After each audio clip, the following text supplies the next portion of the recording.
Today is Thursday, November 11, 2021. Coming up on Roland Martin Unfiltered, broadcasting live from Los Angeles on the Black Star Network. We'll be joined today by Congressman Steven Horsford of Nevada, who was the first vice chair of the Congressional Black Caucus, talking about how the impact of the Build Back Better bill, the $1.2 trillion bill that President Biden will sign into law on Monday, how that is going to benefit African Americans. Also on today's show, a family of a black man killed by a Chicago cop five years ago is wondering how in the hell is he still on the force. Also on today's show, we'll focus on two national trials, one involving the three white men who killed Ahmaud Arbery. We'll talk to Barbara Arnwine, who's been on the ground fighting for justice, fighting for that family, and also the defense arrest in the case of Kyle Rittenhouse, the young white man on trial for killing two people in Kenosha, Wisconsin. Also on today's show, Alabama County is the first environmental justice investigation being conducted by the Department of Justice. We'll tell you about that. Also in South Carolina, a principal is accused of forcing a 9-year-old child to, scrub a bathroom with a toothbrush as punishment. What the hell is that all about? And Congressman Jim Clyburn and Congressman Seth Mouton, they want to pass a bill on this Veterans Day that will restore the rights of GIs, black GIs, who were denied benefits as a result of Jim Crow racism. It is time to bring the funk on Roland Martin Unfiltered on the Black Star Network. Let's go. He's got it. Whatever the miss, he's on it. Whatever it is, he's got the scoop, the fact, the find. And when it breaks, he's right on time and it's rolling. Best believe he's knowing. Putting it down from sports to news to politics. With entertainment just for kicks, he's rolling. It's on go, roll, y'all. It's Roland Martin, rolling with Roland now.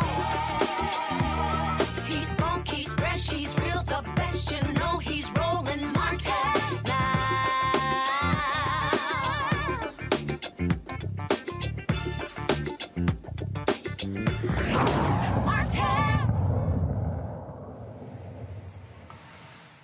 The trial of the three white men accused of killing Ahmaud Arbery continues in Brunswick, Georgia. And folks, this strange trial continues. The homeowner who owned the home where Ahmaud Arbery had entered that was still being constructed said that no property, to his knowledge, had been stolen. Now, these three white men, they concluded that Ahmaud Arbery was robbing houses, but even they admitted that nothing that was actually taken. They had no idea.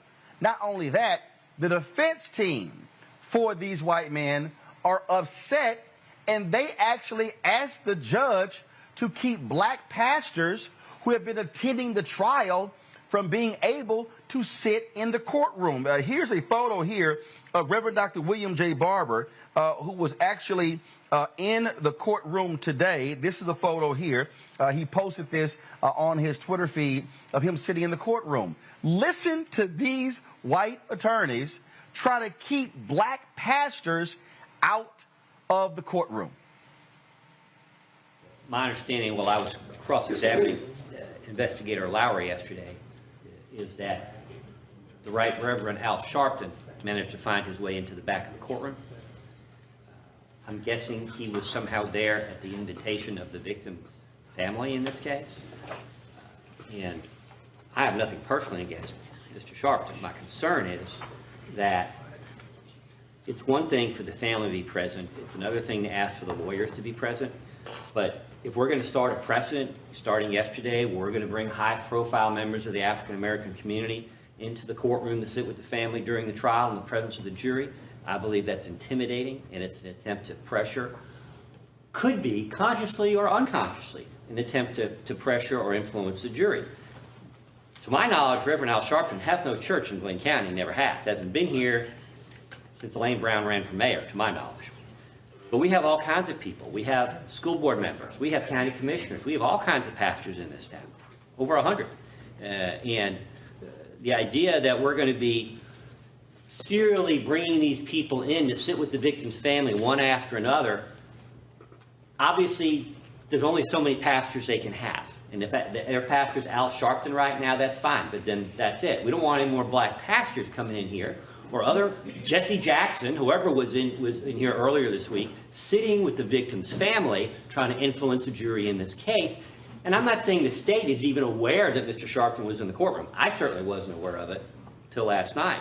But I think the court can understand my concern about bringing people in who really don't have any ties to this case other than political interests. And we want to keep politics out of this case. So I'm asking the court to take appropriate steps to make sure that the gallery, which is already limited in this case, isn't being utilized for a purpose that could be viewed as improper. From the state? It's a public courtroom, and I have no idea how the Reverend Al Sharpton appeared to be here. So the state had no part in that whatsoever, so the state is unaware of how that occurred or how he came to be seated with the family.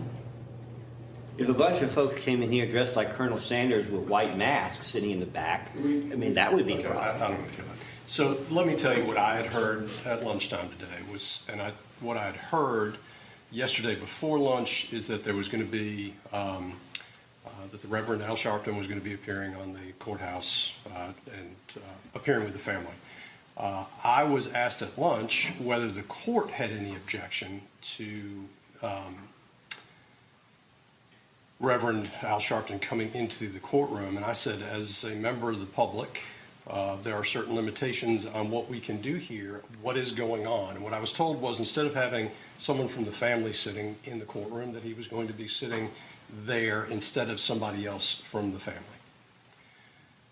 And my comment to that was simply, as long as things are not disruptive and it's not a distraction to the jury or anything else going on in the courtroom, so be it.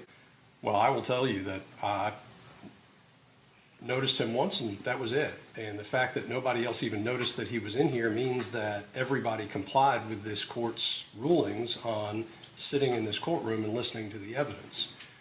I don't hear a motion, and I will tell you this, I'm not going to blanketly exclude members of the public from this courtroom.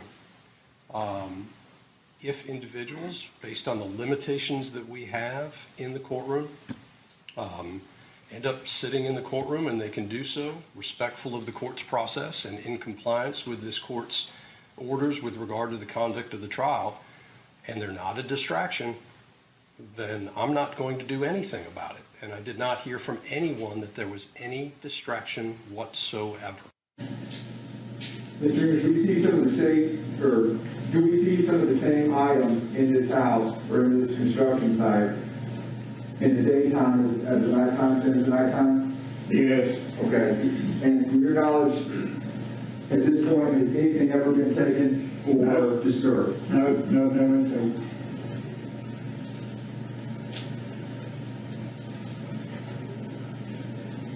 And do you remember if you called the police this day during this daytime clip?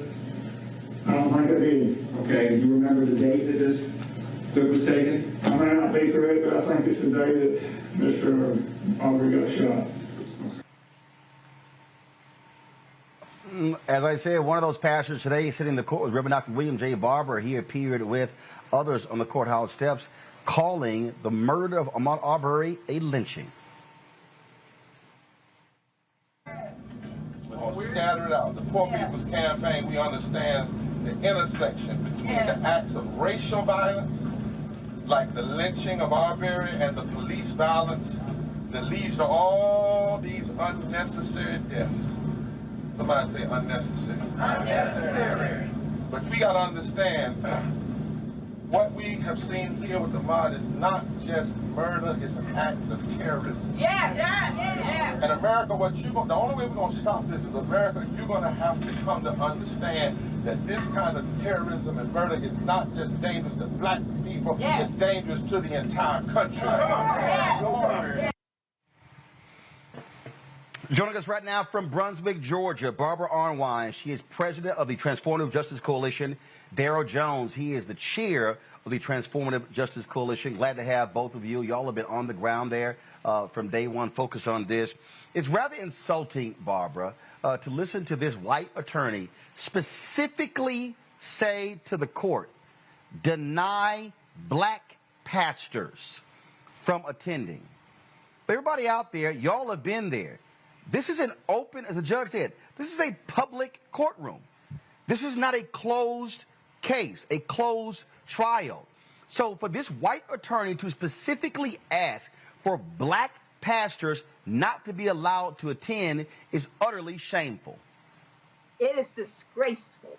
And I want you to know, Roland, that this is, I would say, the fifth motion, I believe, that he has made. He's made 4 motions to ban the Transformative Justice Coalition by name, and me and some others from the presence in the courthouse. And let me be very clear, any presence at all on the courthouse grounds. Each time the judge has denied it, he said that's grounds for mistrial, the attorney has. He even in his motion, in one of his motions, wrote that the black press, the black media is how he put it, the black media was intimidating jurors by being, potential jurors by being as part of the press pool. So this man's got problems. He's got serious problems, and I'm not shocked that he said this. I sat right in that courtroom next to Reverend Al Sharpton yesterday. There was nothing, not a stir, not a look, nothing. The jury, if you're in that courtroom, you will see that the jury is intensely watching the witnesses, the judge, and all the evidence. They're reading the transcripts. They're doing all the work that they should be doing as jurors. So I just think that this man is desperate. He knows that they are in trouble. I mean, one of the pieces of evidence that was introduced today was the evidence that the homeowner believed that there was this white couple that was actually doing all the thieving, and that he actually called the police on them twice, and he actually called the police on them a third time when he thought he had found out where they lived. You don't hear anything about anybody going to, quote, investigate these white people, to identify these white people, but he believed they were the thieves who had taken items from his home, and he said Ahmaud never took a thing, not one thing. Daryl, this is pure racism by this attorney, to be targeting black people. How in the world is somebody black intimidating the jury by sitting in the courtroom listening to the proceedings? And Roland, thanks for having us on, and that's an excellent question. And one of the things that's been consistent from the defense team has been this, the issue of race, right? They wanted to ban the Transformative Justice Coalition because they said we were going to bring 20,000 people into Glenn County and put them on the courthouse steps and intimidate the jury. They wanted to ban the black pastors. They wanted to ban the black media. Now they even wanted to go as far, and they succeeded in banning black jurors. So there has been a consistency to what they've done, and that is they wanted to ban anything black because, it's not a question of intimidation, because there's been no intimidation that has gone on here. The only thing that's been intimidating is that, their presence in the courtroom is intimidating themselves. We are there, right? When Pastor William Barber came in, he wasn't in the main courtroom. Right. He was in an overflow courtroom. Right. So they never even saw him. He was out of the vision of the attorneys as well as the jury. So, it's just a horrible argument. So, but they know that it ain't stopping. They know that we've been out marching. They know we've been out in the community. They know that Reverend Jesse Jackson is on the way. They called him out saying that he was there. They ain't seen anything yet, Roland.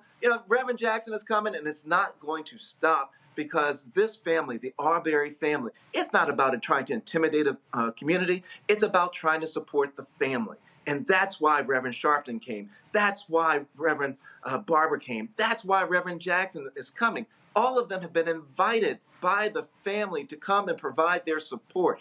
That's what this is about. It's bad lawyering on their side to try to, do what they're doing and banning blacks. Really, it's what they want to do is just ban blacks from the courtroom. And, interesting, Roland, one of the things that Barbara and I always discuss, right, is that this is what they do when the nation is watching. Yes. Can we imagine what they've done in the cases when no one has been watching? That's the scary thought. And I want to point out also, Roland, when you are saying it's racist, be clear that every morning there are pastors out in front of the courthouse praying with the family. And you know why they haven't complained about them? Because most of them are white. And they, so this is very racist and very racially targeted. They're only focusing on the black pastors, when indeed there have been rabbis out there, there have been Methodists, there have been Unitarians, there have been, you name every Christian and non-Christian denomination, and they've been out there praying with the family. So this is really racial targeting, but they might as well just sit themselves down, because we aren't going anywhere, and we're bringing in more, as Daryl said so brilliantly, we're bringing in more black pastors. We're bringing in more pastors from throughout the Glenn County area, because ultimately the lesson here is that this racist, vicious, vigilante killing has to be addressed. They have to be held accountable, but there needs to be a new Glenn County. Because the fact that you got this kind of racial segregation, this kind of inopportunity that exists in Glenn County, that has to be addressed. And there's no racial justice until you address it. And they're scared because they see a new order coming. There's a new political order. He's correct. It is political in the sense that the white people in the county are thinking very differently about their politics. And that's scaring them. They see a change happening in Glenn County. And, Roland, if I may, adding that's what I find to be most laughable, the fact that he specifically said black pastors. He didn't say pastors. Yes. He specifically said black pastors. Daryl, go ahead. Yep. No, and Roland, one of the interesting things that Barbara was laying out is that Glenn County is changing. And it's changing because, one of the things that we noted in this trial during the beginning stages of questioning were the number of white jurors here in Glenn County that were saying that they thought that the actions of these defendants were despicable, right, and just against them, and that they formulated prejudiced opinions about them already. So in terms of the changing dynamics, it's there. You got to remember that Goff is the same one who made this motion about banning the black pastors, is the same one who made a motion that said that his client can't get a fair trial because there are not enough uneducated white males on the jury. No. He says there's not enough Bubbas and six-packs on the jury. Wow. It is, look, I understand the whole point of being able to defend your client. But what we're seeing here is pure racism coming from these lawyers. And thankfully, this judge rejected their pleas. Y'all have been doing some great work there. We live streamed the rally that you had earlier. And we certainly thank for the hard work that y'all are doing there on the ground, standing with that family. Daryl Jones and Barbara Arnwine, we appreciate it. Thanks a lot. Thank you, brother. Thank you so much, Roland. All right, I want to bring in my panel right now. Reese Colbert, founder of Black Women Views. Dr. Greg Carr with the Department of Afro-American Studies at Howard University. DeMario Solomon Simmons, civil rights attorney, founder of Justice for Greenwood. Glad to have all three of you here. Reese, I was sitting here listening to that attorney, and all I could hear in my head, you were unleashing Piers Morgan level F-bombs at the white supremacy that was just dripping out of his mouth. Yeah, and I have some F-bombs coming right now, because what I have to say is, if y'all are so motherfucking intimidated by the presence of black people, why don't y'all leave us the fuck alone? We wouldn't even be in a trial for these motherfuckers if they had just left Ahmaud Arbery alone. He was minding his black ass business, jogging, committing no crimes, when these white men happened upon him and decided to be slave patrol vigilantes and lynch him. So there's this whole notion of intimidation is bullshit. Look at Trayvon Martin, walking home, minding his business. And somebody decides to be intimidated by him, George Zimmerman, and murders him. You had Botham John, who was in his apartment, his own apartment, who gets murdered because the woman is scared. You in his apartment. Breonna Taylor, she's in her bed. She's in her apartment.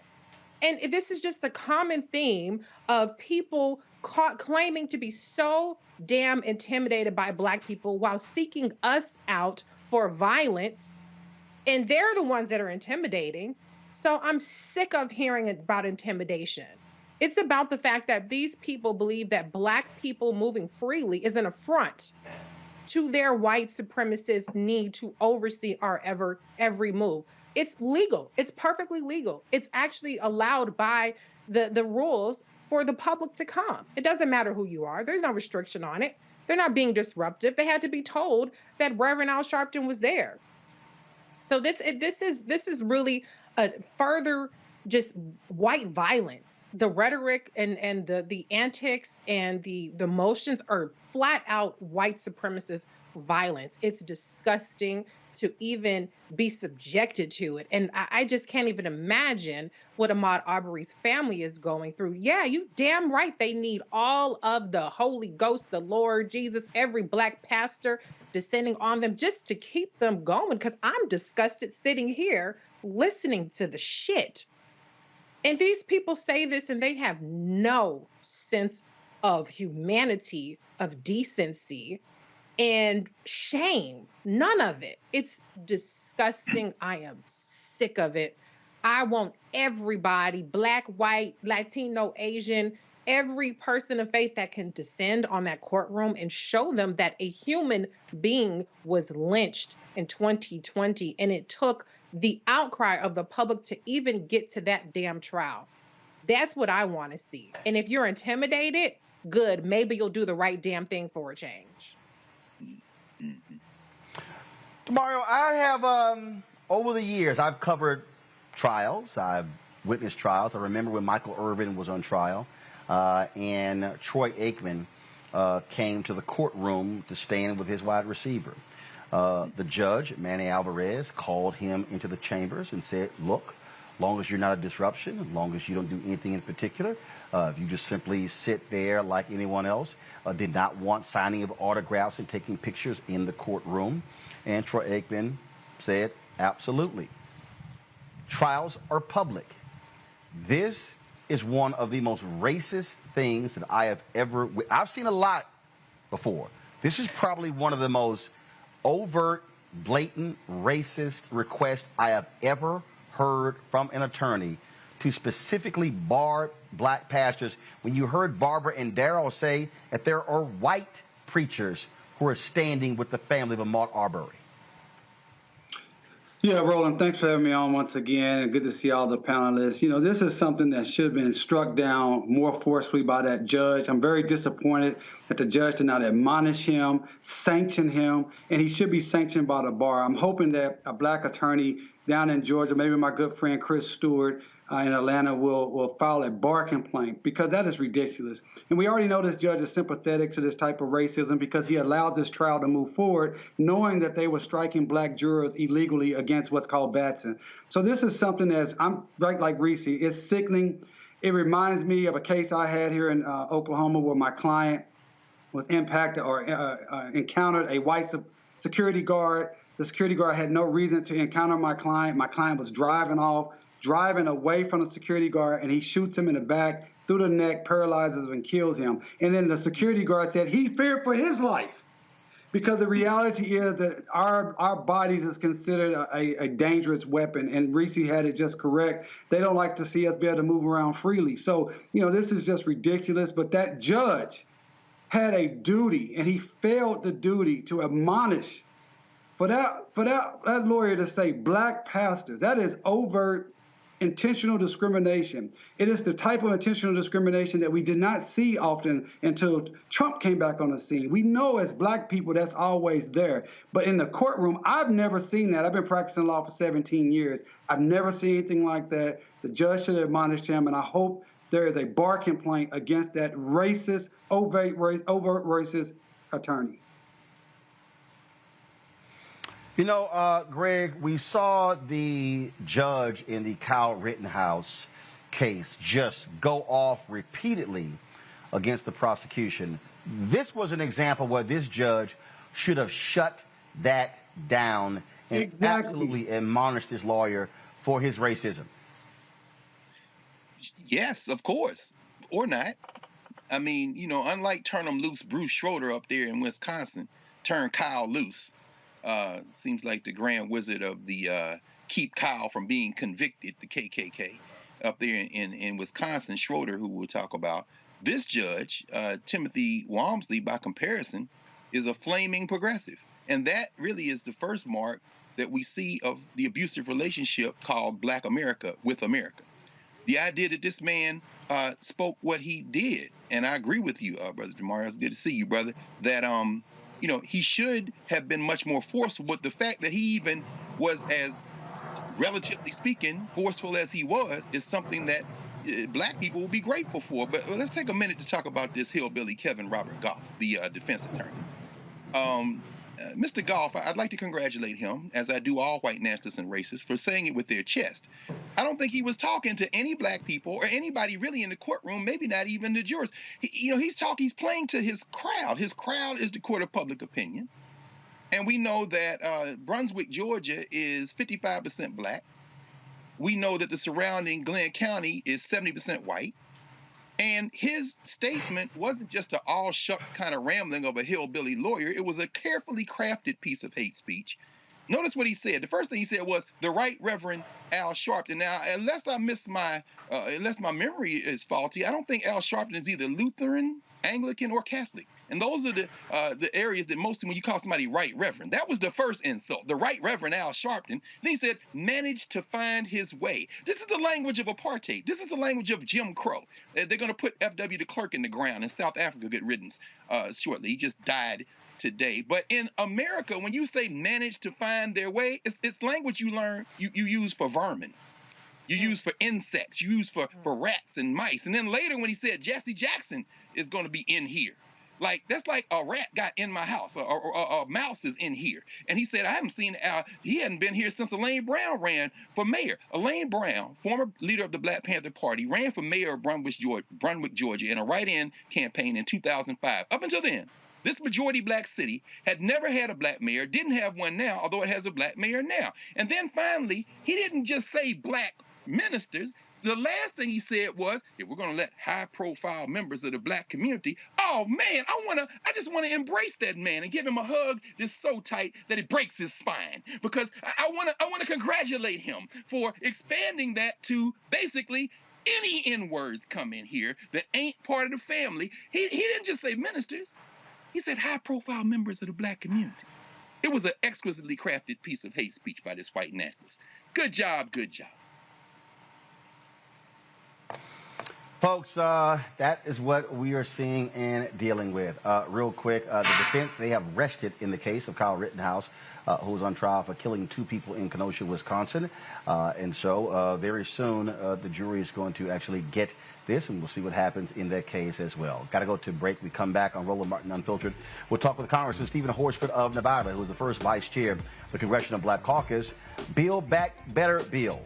How will this benefit African Americans?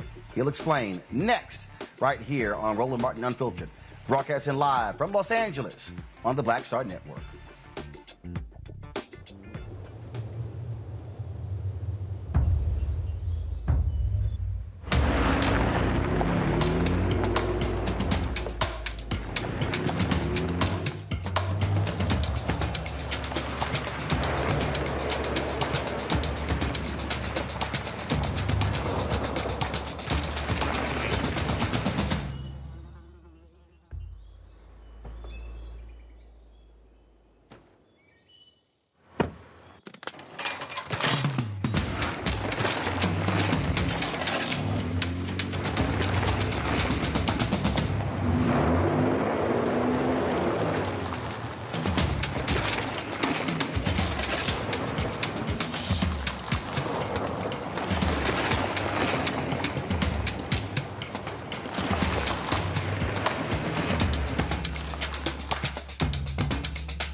Betty is saving big holiday shopping at Amazon. So now, she's free to become Bear Hug Betty. Settle in, kids. You'll be there a while. Ooh, where you going?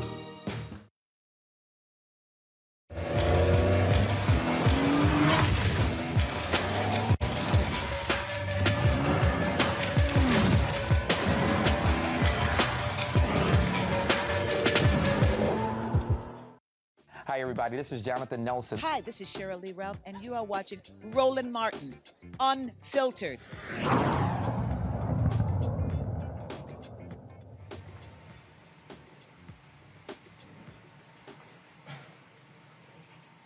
All right, folks, welcome back to Roland Martin Unfiltered on the Black Star Network.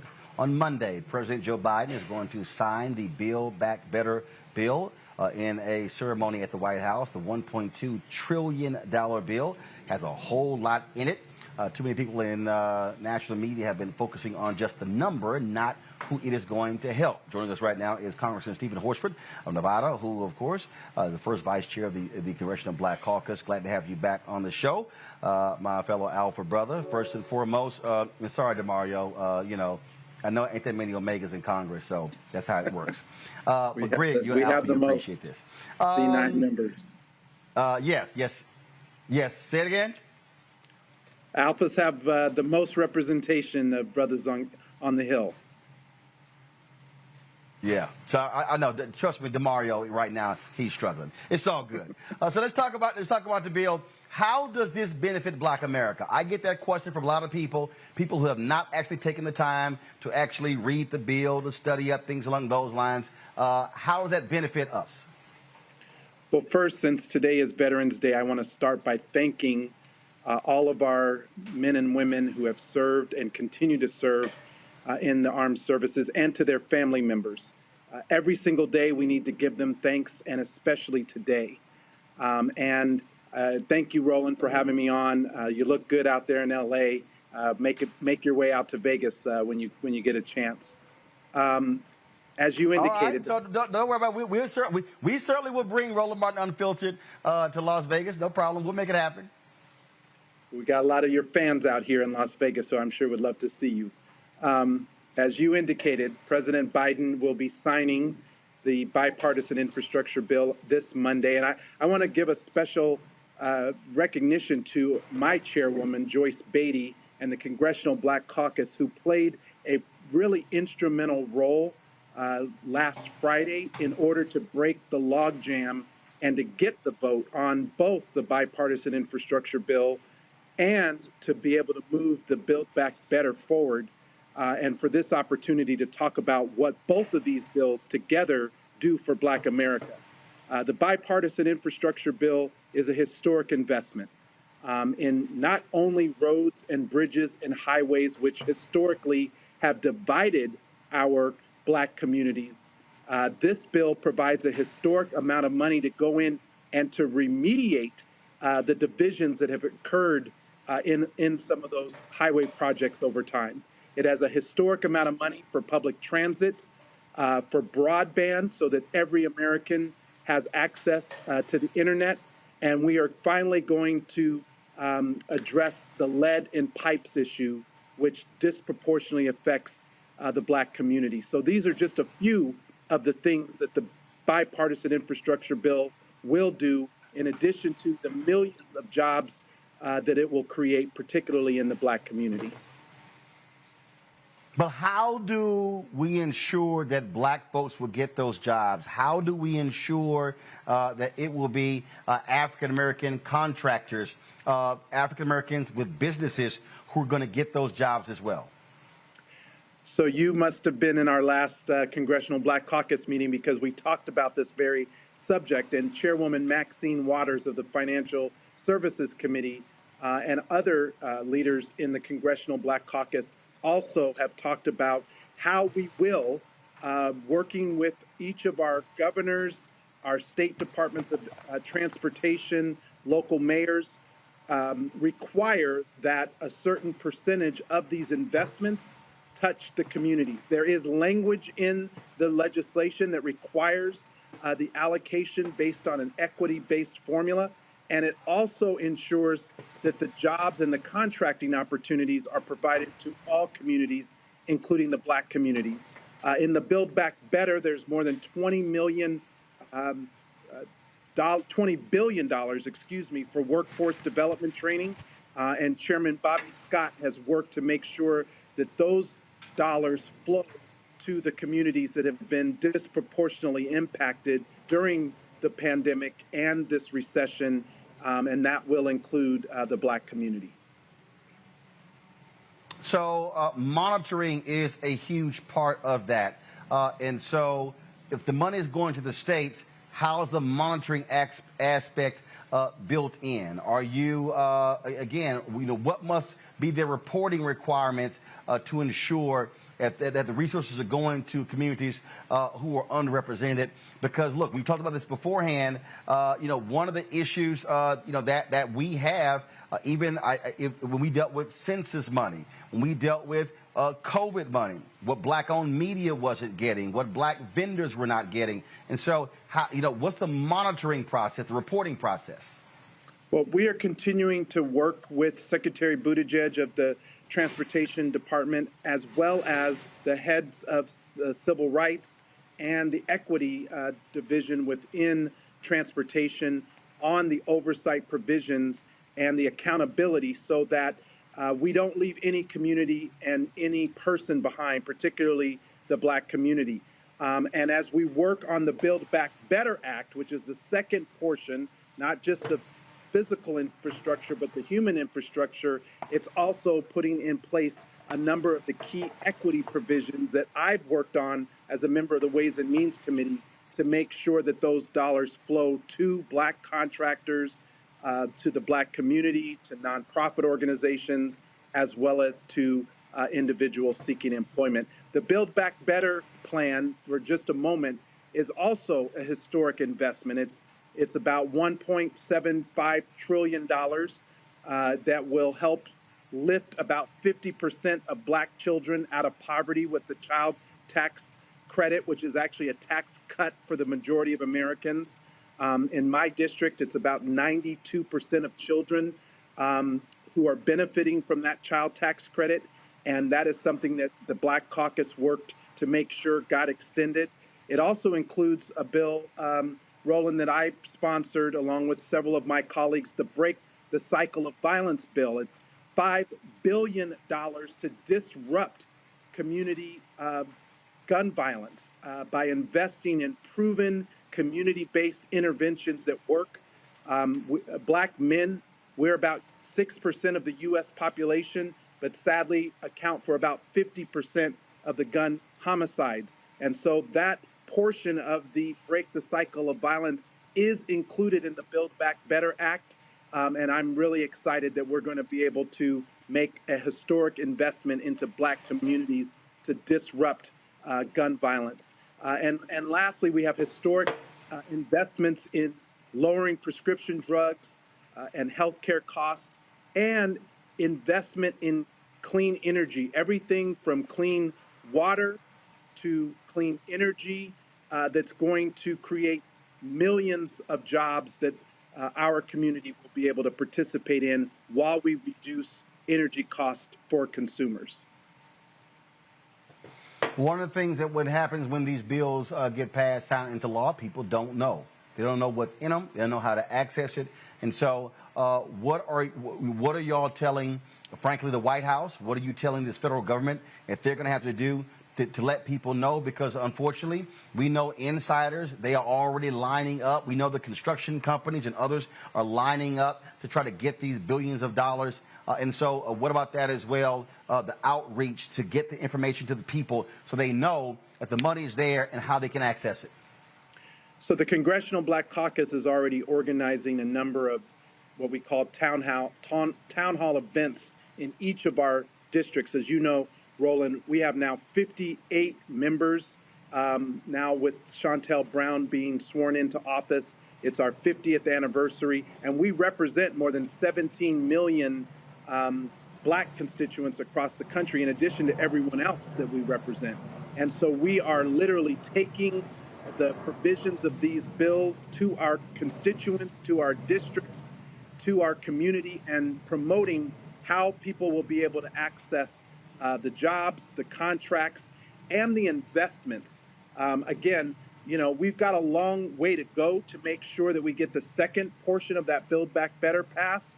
And I want everyone who's watching to continue to reach out to talk to your senators in particular so that they support that measure as it moves out of the House and into the Senate, because we need their help and their votes to get it across the finish line. We're also continuing to push on voting rights, on the George Floyd Justice and Policing Act, because we know that those are important priorities for the Black community and for the Congressional Black Caucus as well.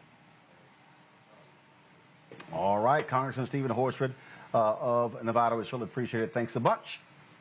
Thank you, Roland. All right, let me start with the alpha amongst us, Greg Carr. Greg, the point making there, when we talk about this $1.2 trillion, sorry, DeMario, membership has its privileges. When you talk about that $1.2 trillion, again, what often happens is we don't know about it until it's too late. And all of a sudden, the money's all gone.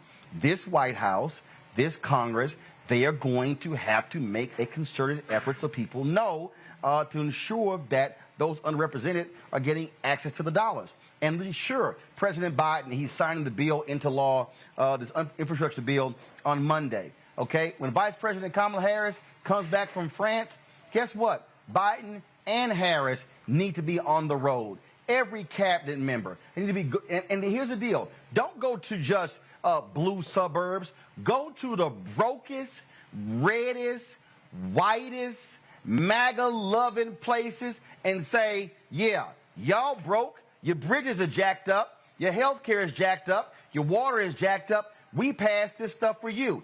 That was I kept saying that was the biggest, and I told Obama to his face. I told Valerie Jarrett that. I said, y'all got to go to the belly of the beast and let them know we made this possible, and the folk y'all keep voting for voted against it, and this actually can help you.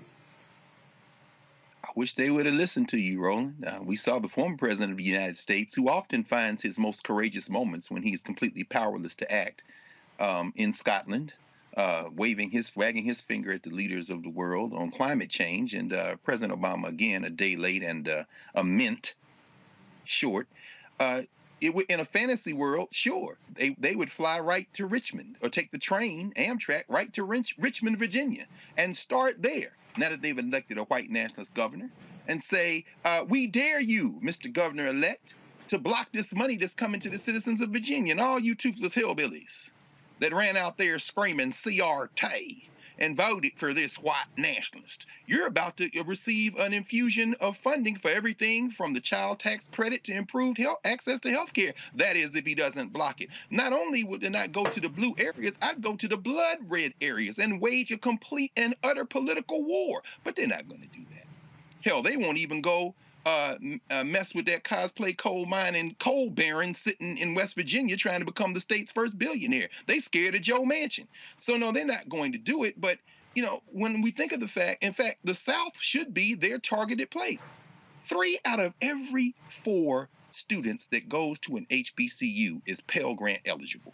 There are billions of dollars in this grant, in this bill for Pell Grant students, and 40% of the students who were enrolled in undergraduate school in the country are Pell Grant eligible. I'd go to Georgia, I'd go to Mississippi, be like Sherman, march a blazing path through the South. And then finally, and Steve Horsford knows this, our frat brother, as we know, Steve knows this, Brother Horsford, Representative Horsford, his 4th congressional district in Nevada is, there's 40-some% white, but there's a plurality of Black and Spanish-speaking voters, and all the Spanish-speaking voters aren't so-called Hispanic. There are others as well, and you got Native Americans out there. Look at the expansion of healthcare benefits. Look at the expansion of everything from rural partnership programs for these indigenous communities where they're finally going to get electrified and get service out there and broadband service. I would go I go to West Texas, I go to El Paso, I would blaze a trail through Nevada, Iowa, Idaho, not to neglect all these places where people did vote for the people who passed this, but Go to those other places too and dare them, posterize them. Because as they say in Game of Thrones, winter is coming. 2022 is coming. They're going to eat the Democrats' lunch, the White Nationalist Party. So they better be doing something now. You know, Reese, you've already got Senator Mitch McConnell calling it a godsend, this bill. Guess what? Send Harris to his hometown and stand there and say, Kentucky, thank the Democrats for making this thing possible. See, I believe in hand-to-hand combat, Reese. We know you believe in it as well. I believe in being in somebody's face. I'm talking about go to the hometown of, go to Florida and sit here and say to Scott and say to Marco Rubio, this is what we're bringing, and then go to their precinct where they vote and hold an event. Do the same thing in South Carolina to Tim Scott. I would sit here and target all these fools, and I would sit here and look them in the eye and say, and I would stand. In fact, I would be so brazen, Reese. I would go to something that's tore and run down in Alabama and Mississippi and Tennessee and Arkansas, and I would say the money we pass is going to rebuild this bridge. It's going to rebuild this here. And then I would then sweep on over to Texas and Oklahoma and Nebraska and do the same thing. This is how Democrats have got to respond and then say, I dare y'all call this communism. That's right. I agree. And, you know, I think that we will see a bigger blanketing of the country from Democrats. But to your point, are they going to go in these super red areas? I think perhaps Secretary Pete would, but I haven't seen as much of that from, you know, the other star players. Obviously, Vice President Kamala Harris, she did travel quite extensively. She traveled to Las Vegas. She traveled to the Bronx, New Jersey, several places. These are blue, heavily blue areas, but you cannot also neglect your base. You had Secretary Fudge and EPA Administrator Regan, who were also, you know, touring Flint and Michigan and areas like that, Detroit. And so I think that they could always do more in terms of really selling the package. And I think that, you know, even when Vice President Kamala Harris is out there, people say you want to see her and then people don't really cover it. But I still think that she will definitely be out there really selling this bill. But the one point I wanted to make, though, was I think that the administration and the Democrats have to be very careful to make sure that they are being consistent and relentless in messaging what this bill is about. Congressman Horsford mentioned his $5 billion gun violence plan, which I think sounds amazing, but I saw immediately on social media people, you know, picking that up and saying, oh, you're telling me that money for the police is for Black people? And that's not what the bill is suggesting at all. It's for community-based violence prevention programs. So there are certain ways where Democrats do stuff that's positive that gets spun into something that's negative. So I hope that if I would have been able to ask him a question, I would have said, can you clarify that point? I didn't see police mentioned at all in the bipartisan infrastructure bill, except for to define, you know, climate change type of things, but certainly not for additional funding. So I want them to be very disciplined with their messaging, very consistent, blanketing it, people being on the same accord and getting out there. Congress people need to be in their districts. The cabinet officials need to be out. Everybody needs to be out selling it, and they still got to finish the job with the Build Back Better plan. I'm trying to tell you, DeMario, you got to get in that face. And you have to use real life examples. You're talking about the electric grid, you're talking about bridges, you're talking about ports, you're talking about all types of infrastructure. And again, what you do is you go to something that's broken down and they've been trying to get funded in Oklahoma. And you stand there and you say, I dare any Republican to convince me that fixing this bridge is communism. See, that's what you have to do. And then you sit here and you tell the people in the community, and they likely voted red, and you say, we passed this bill to ensure that y'all are able to be able to cross this path. Joe Madison says all the time, you got to put it where the goats can get it. Stop calling it the $1.2 trillion plan. No. You got to say, we're going to fix this for $5 million, and this for $10 million, and this for $20 million, and this is going to help y'all get to school on time, and this is going to help you cut your commuting time to work, and this is going to help you improve your water. That's how you got to sell this thing. You can't be all cute and shit. You got to get down there and get into the mud and say, this is what we doing.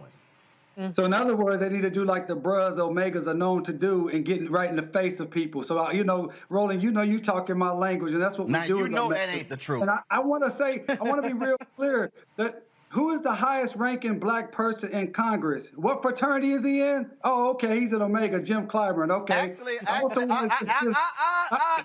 hold up. I'm gonna let you finish. No, I'm gonna let you finish your story.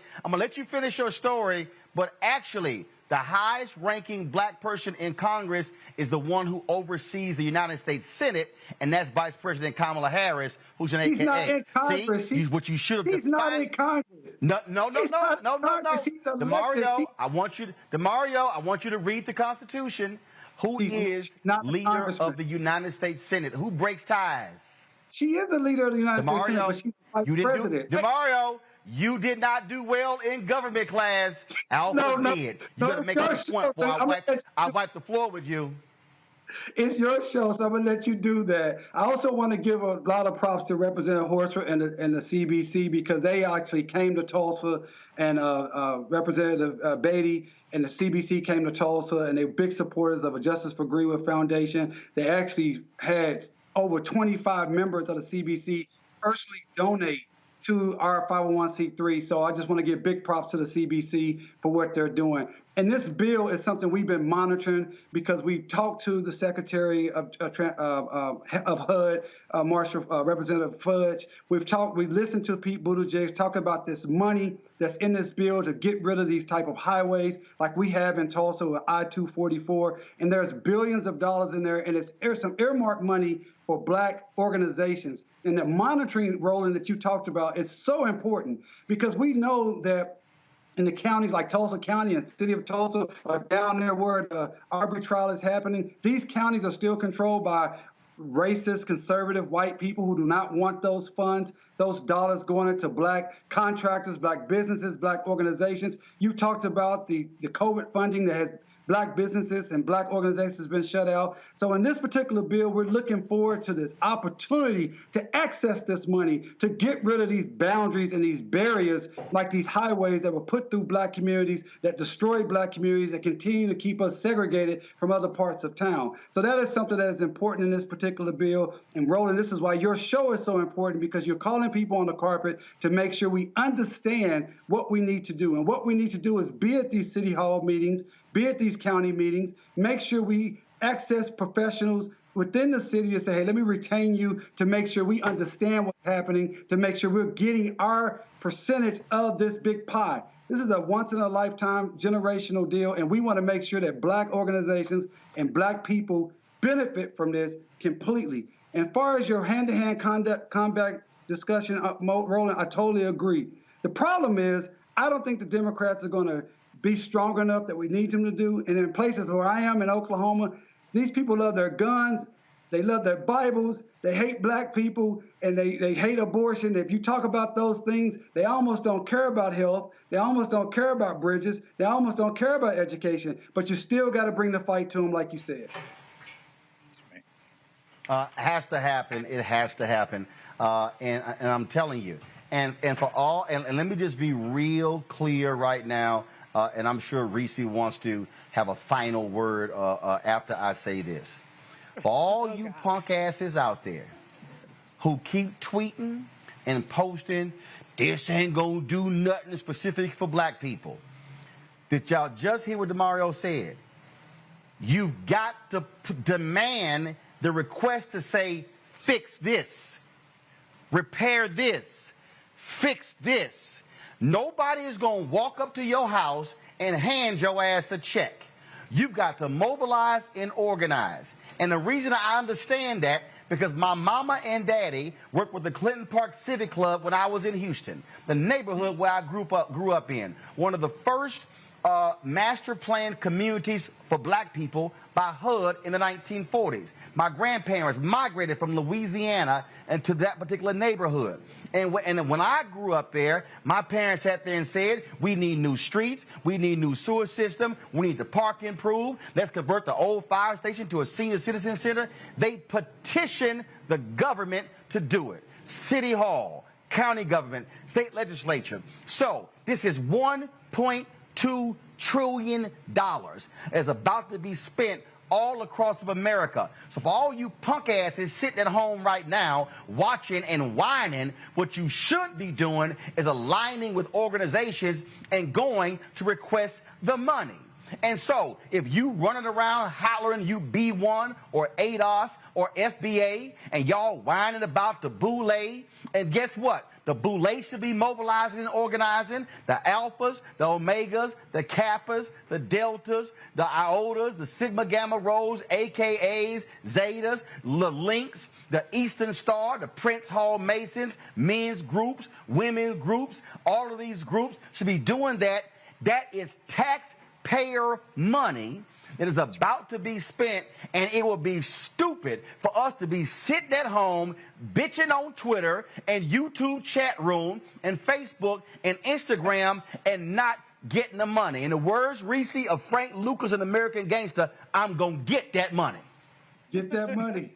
Absolutely. And the only thing I can add to that is, did you fill out your damn census? Because this is exactly what the census does. It allocates money based on populations and different things like that. So if you ain't filled out your census, then you can shut the entire hell up. Roland, if I could just say one other thing, there's several legal opportunities here. Several legal opportunities here. So people in your whatever city, contact these big law firms who all sign these pledges to work on racial justice issues and say, we need your help here. This is what we need help with. Organize with your community block clubs and go to those law firms. Yes. All right, folks, got to go to a break. We come back. We're going to talk about a bill that Congressman Jim Clyburn is pushing to get frankly, dealing with the issue of GIs who do not benefit from the GI Bill due to Jim Crow. We'll tell you about that bill. Today, of course, is Veterans Day. And we'll talk about this story from The Insider that says that DNC chair Jamie Harrison is in a battle with white folks that in the White House for control of the Democratic National Committee. We'll unpack that next on Roland Martin Unfiltered. Broadcasting live from Los Angeles, right here on the Black Star Network. Don't forget, download the app, folks. Download that app. We want to hit 50,000 downloads by the end of December. Every platform, Apple phone, Android phone, Apple TV, Android TV, Roku, Amazon Fire Stick, Xbox, as well as Samsung TV, and everybody who gives during the show to support our Bring the Funk fan club, where your dollars goes to support what we do. I'm going to give you a personal shout out. And so if you give right now, we have no minimum. We ask $50 each from each one of our fans over the course of a year. If 20,000 of our fans give at least $50, that's $1 million that raised to help fund this show. And so we want you to, but if you got 25, as Greg say, you got $1 or $5. Put the graphic back up, please. As Greg say, put 5 or 10 on it to make this happen. Cash App, $RM Unfiltered. PayPal is R Martin Unfiltered. Venmo is RM Unfiltered. Zelle is Roland at RolandSMartin.com. Roland at RolandMartinUnfiltered.com. We giving you stuff MSNBC not gonna give you. CNN is not going to give you. Fox News damn sure not gonna give you, nor will ABC, NBC, and CBS, because we keep it real, we keep it black. And final point, this is real simple. This is not black targeted media. This is black owned. Back in a moment.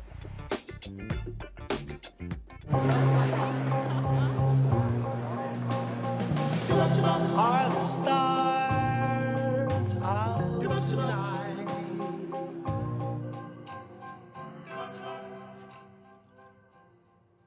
Alexa, play our favorite song again. Okay.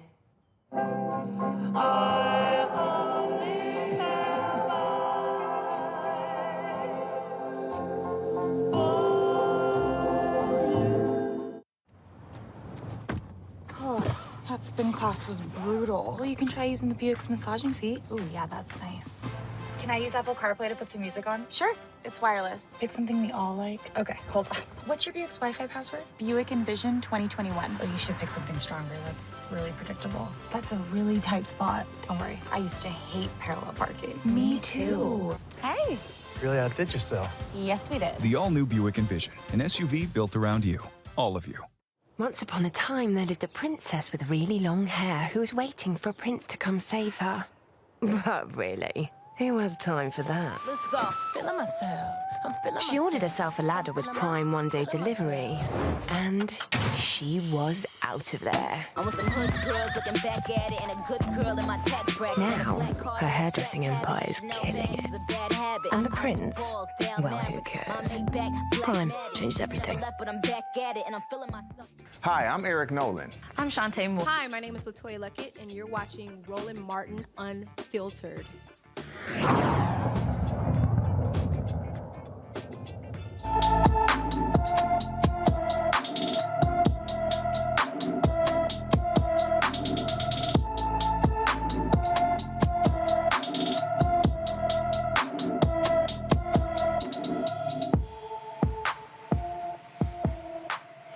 Today's Black and Missing is Sydney Palmer, who vanished from Dallas, Texas on September 8th, 2021.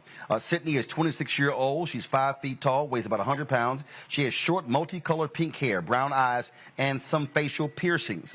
She has multiple tattoos, beautiful on the left side of her breast, a pink bow on her forearm, a heart on her neck, a cheetah print on her right shoulder.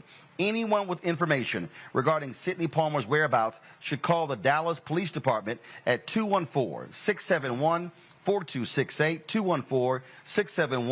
214-671-4268.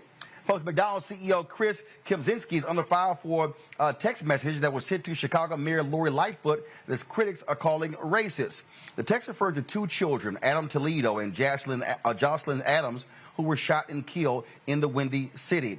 He wrote this to the mayor: P.S. Tragic shootings last week, both at our restaurant yesterday and with Adam Toledo. With both, the parents failed those kids, which I know is something you can't say, even harder to fix. Critics have jumped on him, some demanding that he actually resign as president and CEO.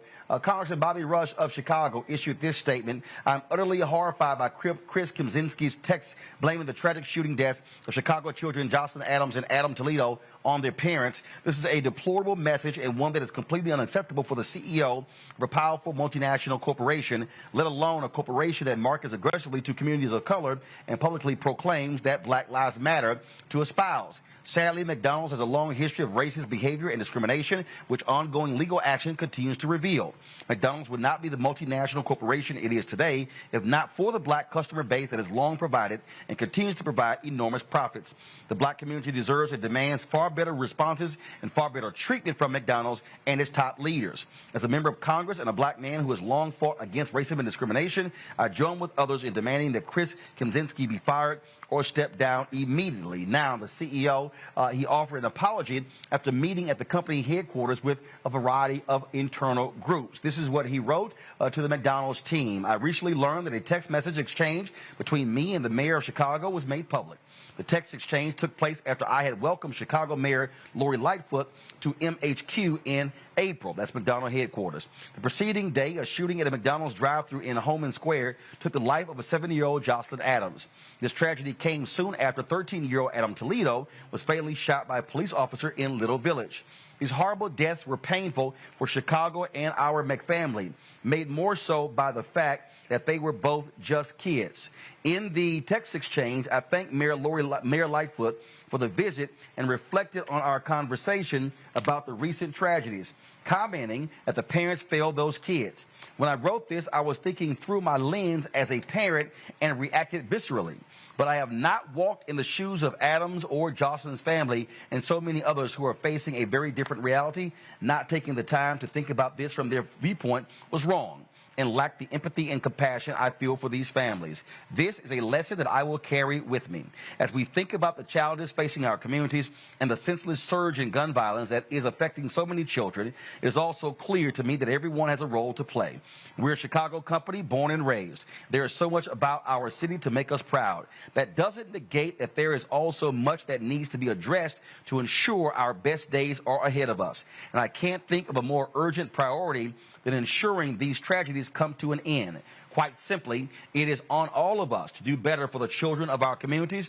I am committed to working with civic leaders and elected officials to understand what that means for McDonald's, and I'll be asking all of you to join me in this pursuit. Now, Byron Allen, of course, media owner, has taken out several full-page ads condemning the text from Kim Zemsky, demanding that he also apologize. It took him out in the Chicago newspaper. This, of course, follows a $10 billion lawsuit, and he has filed against McDonald's for lack of advertising. Folks, let's talk about politics. Earlier we were talking about what Democrats should be doing when it comes to their messaging and driving it to the public. Well, now there's some potential drama. The Insider reported that DNC Chair Jamie Harrison is battling many of his own aides who were placed in the Democratic National Committee by President Joe Biden. In this particular story, it lays out in detail the kind of battle that's been going on when it comes to spending of money, when it comes to messaging, when it comes to all sorts of different things. I want to go to our panel now. This right here speaks volumes because Democrats, of course, are very upset, Reese, about what took place in Virginia. Of course, Harrison, it was big news when he was named DNC chair. And so you always have this battle because whoever controls the White House, they run the party. Trump, when he was there, he controlled and ran the Republican National Committee. Biden is president. He controls the DNC. But the reality is this here. The party apparatus is made up of 50 states. And so if you want to win, everything can't be run out of D.C. Reading this story that lays out any number of things, this is what they say. According to folks who were interviewed off the record, go to my iPad, please. It says that Jamie Harrison is being locked out of staffing and operational decisions. Also, the conflict between Harrison is with Sam Cornell and Mary Beth Cahill, who was Deputy White House Chief of Staff, who used to be CEO of the DNC. And then they say Harrison loyalists say he needs more latitude so the party can get back on track. A pretty damning story. Yes, it's inside baseball, but it also reminds me of the battles that Michael Steele had with the Republican National Committee when he was the chair. Yeah, I mean, did they put Jamie Harrison in place so that he can win, or did they put him in place so that he can dunk on people on Twitter with these very, clever tweets that he does and dragging people like, hey, I do that, but I'm not going to be the DNC chair. So, it's interesting how they put Black people in these places and they don't really set them up to succeed. We know that the Democratic Party, I say this all the time, still has a white is right problem. And that's why you have the people who are actually making staffing and financial decisions are the white folks still running the ship. Mary Beth Cahill was John Kerry's campaign manager for his presidential campaign. He lost. So why the hell you have her running shit? I don't understand the concept of having losers running stuff, even though Jamie Harrison lost his race. So, you can say the same thing about him. But that was in South Carolina. John Kerry should have won that race against a deeply unpopular president. And so it just goes to show how they set up Black people to fail, but to still be the figurehead so that they can say, look, we tried it with a Black person, didn't work out. Now let's go back to our white, way of doing things. They need to give Jamie Harrison the opportunity to make his own staffing decisions, like Tom Perez did. I'm sure I didn't hear any about this stuff when Tom Perez was in charge, and let him sink or swim. And if you do, then you might actually get somewhere. I think that Jamie Harrison ran a pretty campaign aside from losing. And I think that he probably will bring a really fresh perspective to the party that's deeply needed. They need to get away from this white default mentality in terms of the candidates that they back, this white is right mentality, this chasing after the mythical Trump, Obama Trump voter that's long gone. And they need to really start focusing on the future of the party, which is the multiracial coalition across the country. DeMario, this is what this story says. Go to my iPad. They've taken this African-American candidate and tokenized him. One of the people familiar with Harrison's frustrations with the DNC told Insider, they put him out as the figurehead of the party, but haven't actually given any ability to shape its future. At a point where we are coming off this election now, and they've gone to try to pivot towards 2022. Instead of empowering him, they've completely disempowered him. Now, in this article, he did give an interview. He disagreed with these various assessments. I know how these stories go. I understand why Jamie has to say that publicly, but stories like this don't get written, frankly, if it's not true. You know, Roland, this really, I've seen this so many times. It really reminds me of a lesson I learned when I was playing football at the University of Oklahoma. My head coach, John Blake, rest in peace, was the first African-American head coach at the University of Oklahoma. A young assistant coming from the Dallas Cowboys, coming off 2 Super Bowl wins. OU alumni. When they brought him in, and I'm his in-law, he's an in-law of mine, so I know the backstory. When they brought him in, they said, you know, we're going to hire you to be the head coach and let you be the face of this, but we're going to reserve the right to hire your offensive, defensive coordinator. And anybody know anything about football or sports in general, the offense, you need to bring in your own people, because you need to have people that's on your team that feel the same way you do, believe in your philosophy, what defense, offense you want to run. Obviously, that didn't work out. Within 3 years, Coach Blake was fired, and everybody knows the rest of the story with Coach Stoops. My point is, it sounds like that Mr. Harris is in the very same scenario, and the only thing you can do in that situation is resign. Have respect for yourself, integrity for yourself, and say, look, this is not the job I signed up for. I'm not going to be the face of this when things go bad. You can point at me, but I have no power. My grandmother told me a long time ago, don't worry about status. Get the power. Having the power without the status is okay. You can last a lifetime. Having the status without the power is a recipe to be set up and be flushed down the toilet stool as soon as things go wrong. And on that particular point there, Greg, I'm going back to the insider story. This is what it says. Another friction point came weeks ago when the DNC approved a slate of new party delegates who will have a critical role in all manner of Democratic decision-making. Harrison had submitted a list of names to the White House to fill 75 at-large appointments.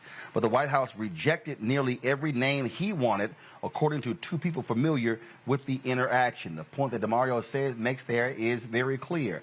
Status means nothing if you do not have the power to create change. And we also know when it comes to things like the DNC, having power also means controlling the money.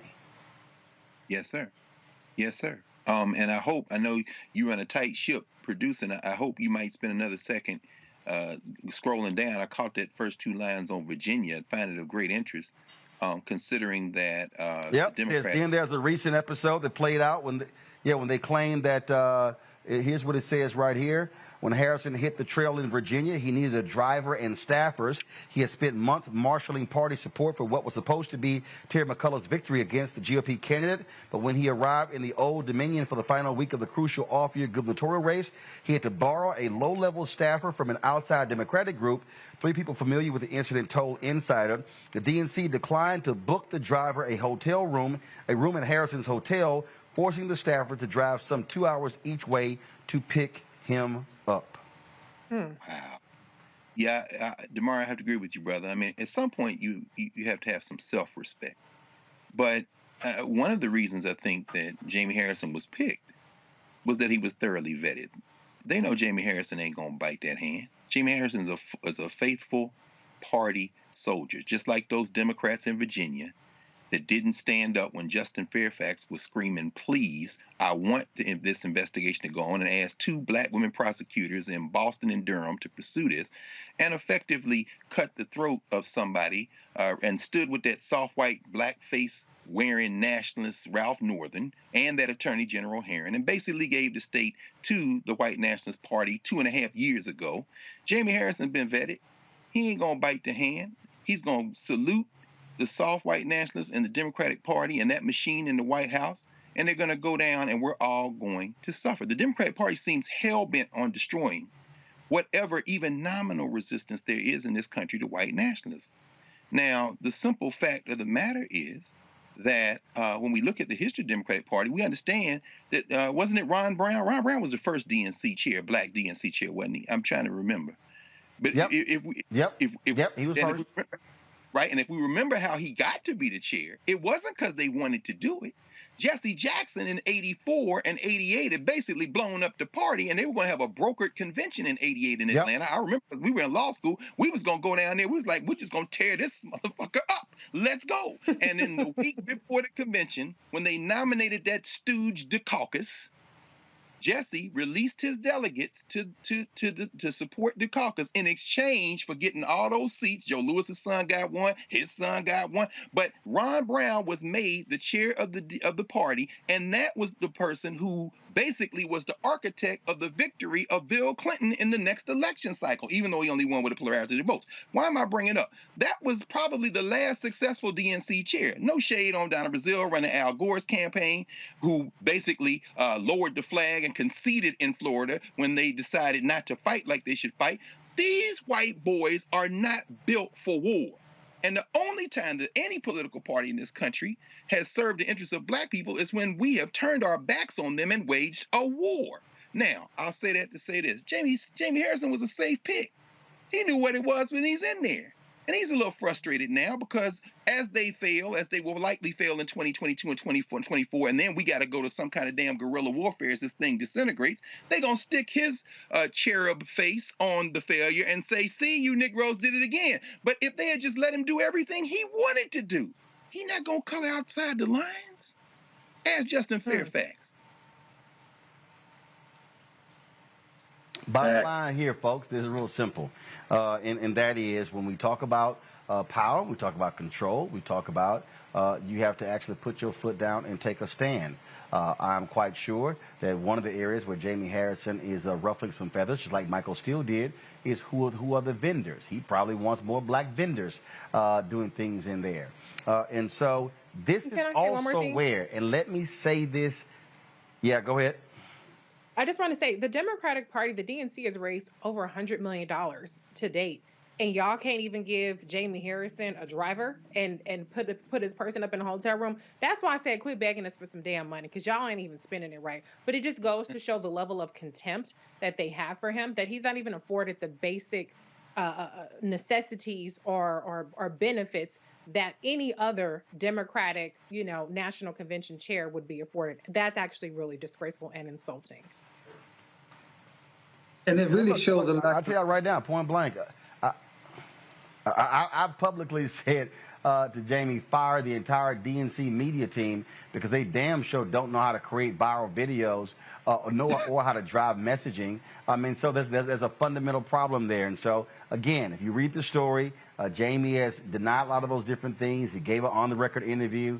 Yeah, we know he had to do that, but the bottom line is this here. This article was a shot across the bow. And so I dare say, and here's the other deal. Who is Jamie Harrison's greatest benefactor? Congressman Jim Clyburn of South Carolina. So Congressman Clyburn, that's one of those things where, remember, Joe Biden ain't in there without you. That's where you make a phone call and say, Joe, get this shit straight or we're going to have a problem. See, to me, this is not a long conversation. And I know, and again, I said earlier, hand-to-hand combat. See, hand-to-hand combat, y'all, ain't always with your enemy. Sometimes it's with your allies. Come on, yeah. That's right. I mean, this is politics, and politics is about who gets what, when, where, and how. It's about the allocation of resources. It's not about showing up at the Sunday school and saying, we love you. How are you going to slice the pie? And you're right. Representative Clyburn, my frat brother, he said that Joe Biden would remember us, right? That's what he said. Well, he's not remembering Jamie Harrison, and Jamie Harrison is analogous to us as a people. The lack of disrespect that Reese was talking about, they wouldn't even give him a driver because that's how they see us as a dispendable. We don't need to do those things for black people. Bottom line is this here: if you're gonna swing, and you might have sometimes have to hit folk who you like. And so I did reach out to Jim Clyburn. He's traveling today. And so I wanted to have him on to talk about the story we're going to discuss next after this break, and that is trying to restore some of the racial inequities for the GI Bill. I did reach out to Jamie Harrison as well. They tried to get him on the show anyway to talk about what's next for the Democrats, so hopefully we'll make that happen as well. Got to go to break, pay some bills. First of all, let me thank Amazon, Nissan, and Buick for being partners with us here at Roland Martin Unfiltered. We appreciate those who spend money with black-owned media, because as black folks, we buy their products as well. And so got to go to break. We come back on the flip side. We'll talk about on this Veterans Day, this bill from Congressman Clyburn dealing with the GI Bill and Jim Crow. We'll unpack that next on Roland Martin Unfiltered right here on the Black Star Network.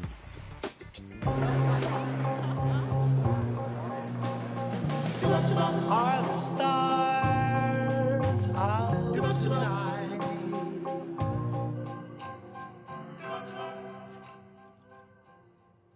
Alexa, play our favorite song again. Okay. I only have eyes for you.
Maureen is saving big holiday shopping at Amazon, so now she's free to become Maureen the Merrier. Food is her love language, and she really loves her grandson. Like, really loves. Hello, everyone. It's Kiara Sheard. Hey, I'm Taj. I'm Coco. And I'm Lily. And we're SWV. What's up, y'all? It's Ryan Destiny, and you're watching Roland Martin Unfiltered.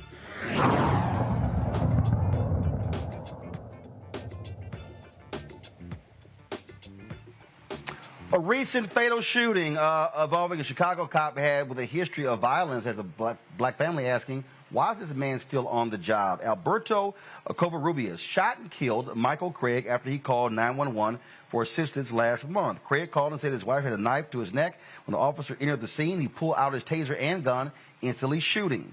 Now, folks, this is the video you're seeing, and so it is very green and graphic as well. This is the body cam footage. The officer has a history of domestic violence and alcoholism.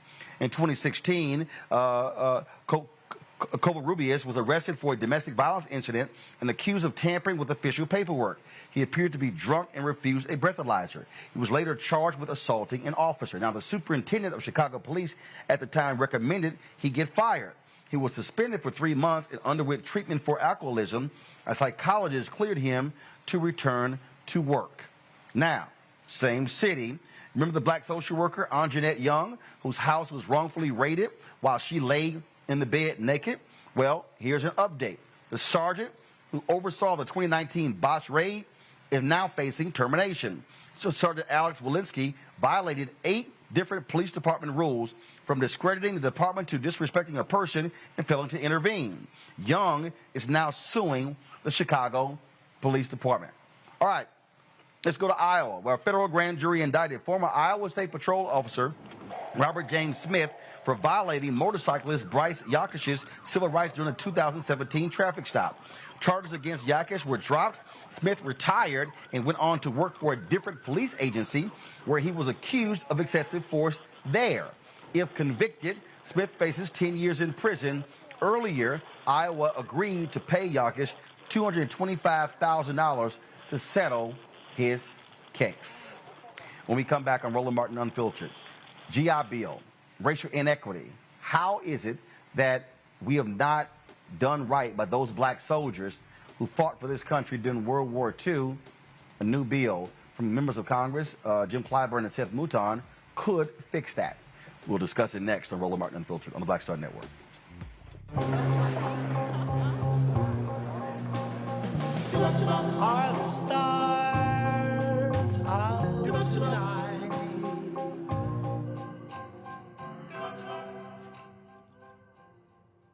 Alexa, play our favorite song again. Okay. I only have eyes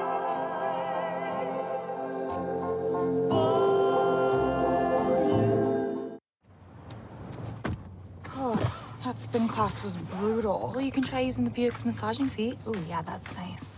Can I use Apple CarPlay to put some music on? Sure, it's wireless. Pick something we all like. Okay, hold on. What's your Buick's Wi-Fi password? Buick Envision 2021. Oh, you should pick something stronger. That's really predictable. That's a really tight spot. Don't worry, I used to hate parallel parking. Me too. Hey. Really outdid yourself. Yes, we did. The all-new Buick Envision, an SUV built around you, all of you. Once upon a time, there lived a princess with really long hair who was waiting for a prince to come save her. But really, who has time for that? Let's go. Feeling myself. I'm feeling She ordered herself a ladder with Prime one-day delivery, and she was out of there. I want some hood girls looking back at it and a good girl in my tax bracket. Now, her hairdressing empire is killing it. And the prince, well, who cares? Prime changes everything. Hey, I'm Donnie Simpson. What's up? I'm Lance Gross, and you're watching Roland Martin Unfiltered.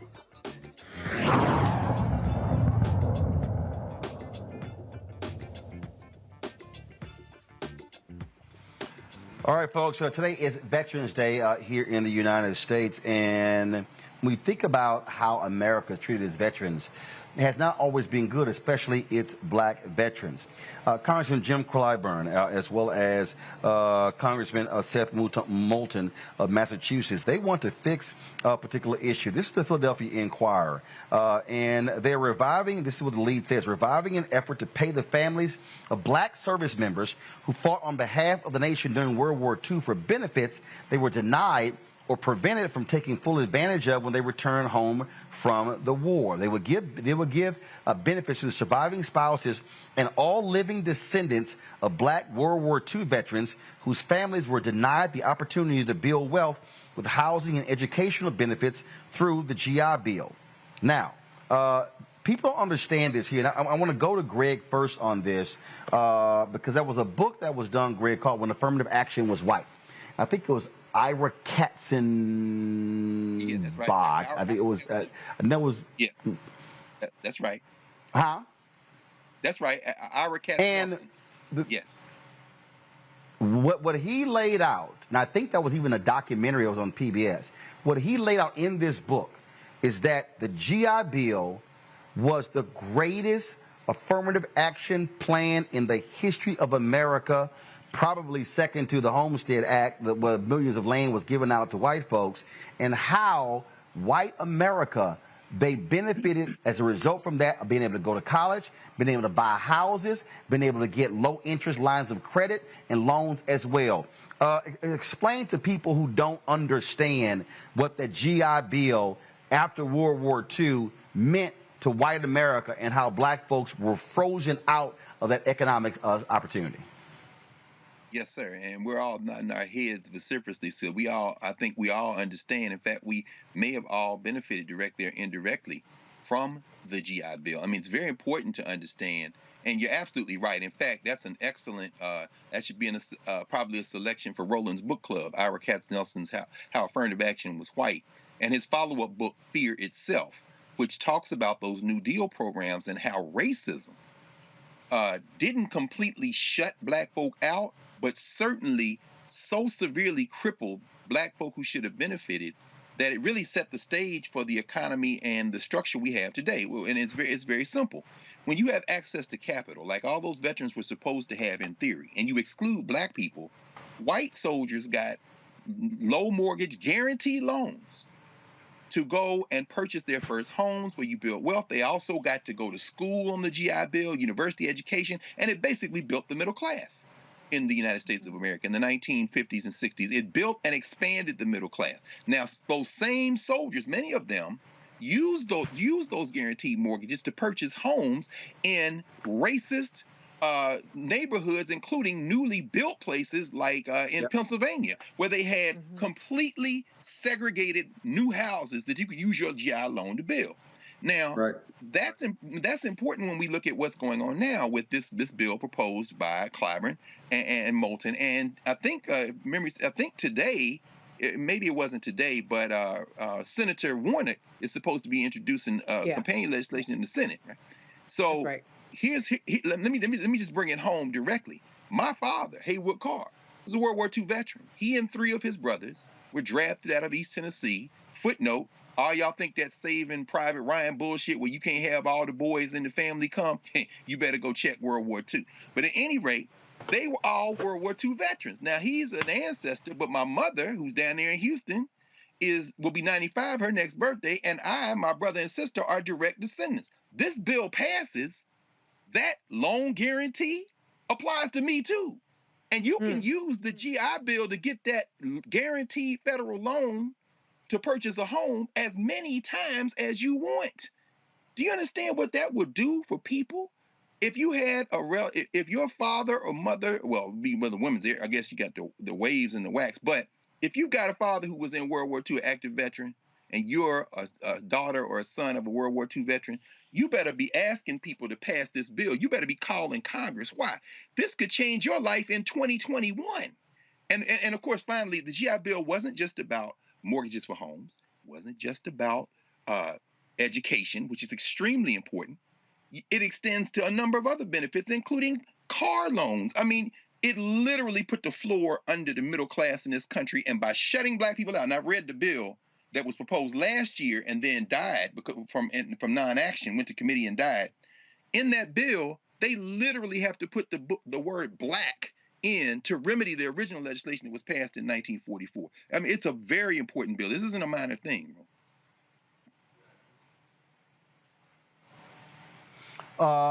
Again, Reese, you often get a lot of people who yell, holler, and scream at Congress. What's the CBC doing?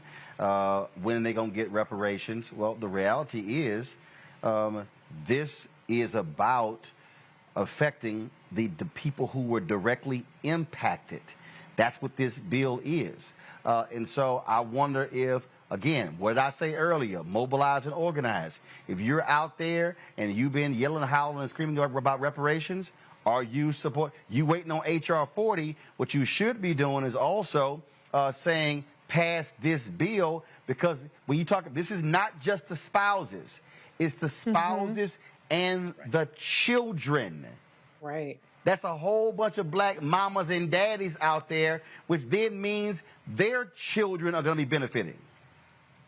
You know, Roland, I'm looking down because there's been a commenter in your Facebook feed that's been talking about ADOS 101 and reparations, and I haven't seen it pop up during this discussion. What happened? Where you at? Because this sounds a whole lot like reparations if you ask me. Oh, there he is. Okay.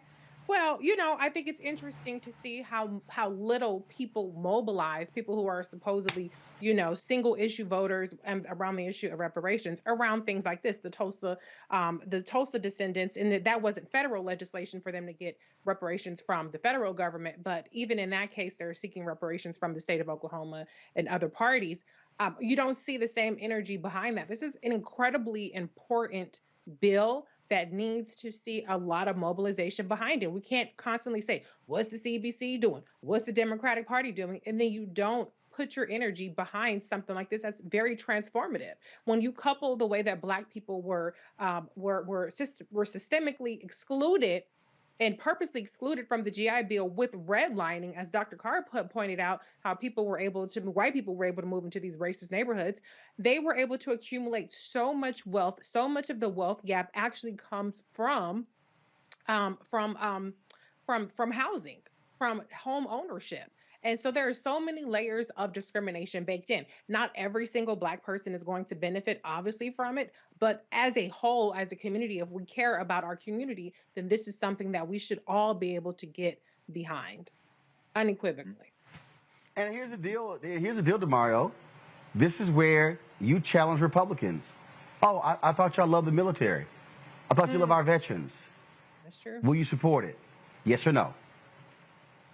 Yeah, Roland, this is something that's very personal for me, coming from a military family, going back to my four-time great-grandfather who served in the U.S. Seminole Wars in the 1800s, to my great-grandfather who was a World War I military veteran, to my father who was a Vietnam combat veteran. The reality, Roland, to what you're saying about telling people that you need to support this. Listen, acknowledgement is not enough. We know what happened. We know that Brother Carr, Dr. Carr's family was shut out, and so many of my great uncles and so many people were shut out. To acknowledge a wrong but not rectify it is the epitome of white supremacy. It is worse to not acknowledge if you're going to acknowledge and not rectify. So yes, this is something we should more mobilize, but Roland, I like what you said, more than mobilize, organize. Mobilization is great, but that's just a flare-up mentality. We have to be organized for sustained action. And this is a bill that's going to take sustained action to get, as Dr. Carr said, get to committee, and then get out of committee, then get out of the House, then get passed through the Senate, and then actually get to the president's desk. That takes a lot of work. But in my personal experience with the CBC, they are accessible. In my personal experience with the people like Representative Sheila Jackson Lee and Congressman Horsford and Congresswoman Maxine Waters and so many more, they will work with you. And this is an area that will benefit substantially hundreds of thousands of Black people to have these type of tools and assets to create wealth. So I think it's an outstanding bill. It's something we're certainly going to help mobilize. It's also important to me because my client, Hughes Van Ellis, one of the 3 living survivors of the Tulsa Race Massacre, 100+ years old, he is a World War II combat veteran, and he's dealing with this issue right to this day. And he and his children can definitely benefit. This is a bill that must pass, and we must put all our efforts behind it as an entire community. That's right. Roland, can I just say, Folks, gotta go to break real quick. Yeah, go ahead, real quick. Can I just say real quick, of course, the person who's for reparations is against this bill. I just had to say that in your comments. So they don't keep the same energy when it comes to reparations unless it's this mythical reparations package that is nowhere near passing. Just wanted to point that out. And I didn't want to roll. I know you got to go to break. By the way, it's great to see these ads that only have eyes for you, the flamingos. That's a hit, brother. I can listen to that 15 times. But real quick, for the folks who don't know, the bill is named for Isaac Woodward and Joseph Maddox. It's the Isaac Woodward Joseph Maddox GI Bill Restoration Act. Isaac Woodward was 26 years old when a bus driver on a Greyhound bus blinded him, beat his eyes blind in Batesburg, South Carolina. He was a veteran. It's one of the triggers that led Harry Truman to desegregate the Army. And Joseph Maddox got into Harvard. He was a veteran of World War II as well. Harvard wouldn't admit him because they said they didn't want to set a precedent. And he didn't get to use his GI Bill to go to school. Now, the NAACP and others raised money for him, but that's who the bill is named for. I just wanted to mention that in passing. All right, folks, real quick break. We come back. 2 disturbing stories dealing with Black children, one out of Utah, one out of South Carolina. That's next on Roland Martin Unfiltered on the Black Star Network.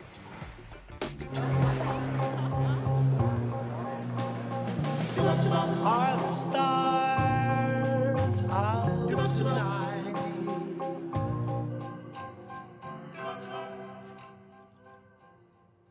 Alexa, play our favorite song again. Okay. I only have eyes for you.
Maureen is saving big holiday shopping at Amazon. So now she's free to become Maureen the Merrier.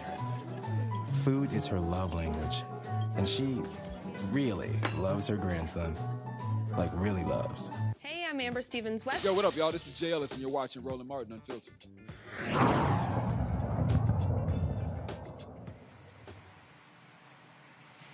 All right, folks, welcome back. In South Carolina, a 90-year-old was forced to clean a school bathroom with a toothbrush.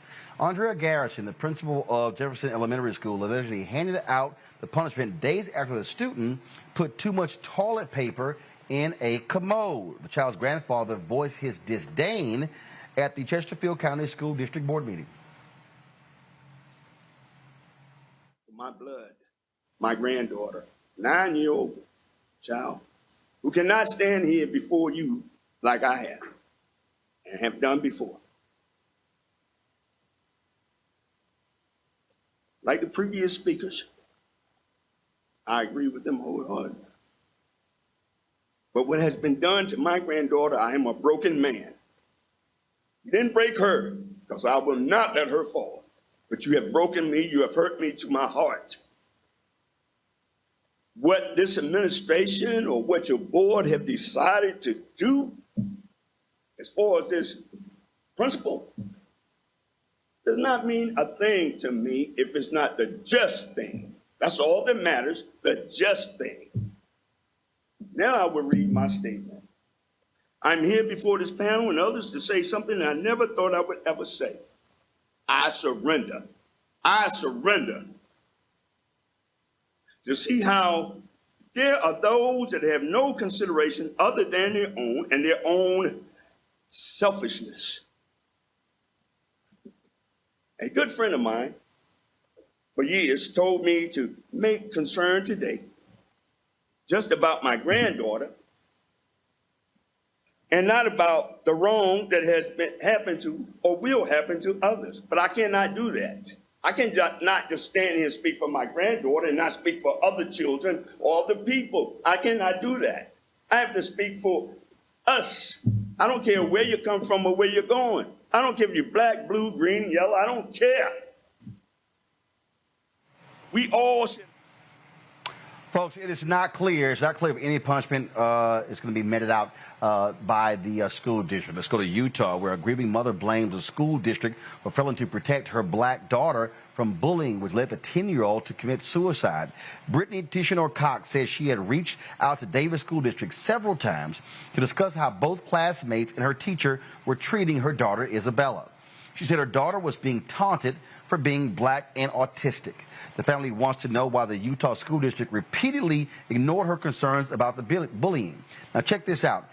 Isabella's suicide comes 2 weeks after the U.S. Department of Justice released a damning report of the Davis School District regarding discrimination in its schools. Investigators found that the district administrator intentionally ignored serious and widespread racial harassment in its school for years, failing to respond to hundreds of reports from black students after being called the slave, the N-word, and hearing threats about them being lynched. DeMario, all these white folks were running around talking about how education is important in New Jersey and Virginia and other parts of the country. They're protesting at school board meetings over the fictitious critical race theory being taught. They're yelling and screaming about different school books or text in libraries. Not said a damn thing about these two stories. Well, they're not going to say anything because, again, they don't consider us to be fully human, and it's about power. That's all that CRT stuff is about, them being able to control the narrative. You know, with the young lady, the young girl, 9 years old, that was used a toothbrush at a public restroom. I mean, that is ridiculous. It reminds me of a case I had in Seattle, Washington, where my 11-year-old autistic black kid was sat outside in the cold weather for 45 minutes to an hour without his mother ever knowing about it because they just thought, well, that's the best place for him right now. My point is, Roland, these folks don't fully recognize our humanity. They don't respect us.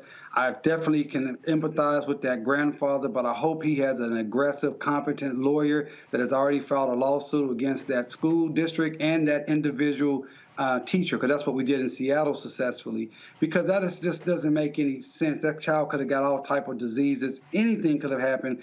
having her touch a public stool. I don't understand that at all outside of just racism. As far as the young lady in Utah, that is a Title VI violation, and I hate that happened to that child, but I'm glad to hear that the Department of Education has come in with their report. But again, that needs to go to court. There needs to be real accountability. These people have to feel pain, and the only pain you can make them feel through the justice system or the legal system is through money, and that's just the limitations.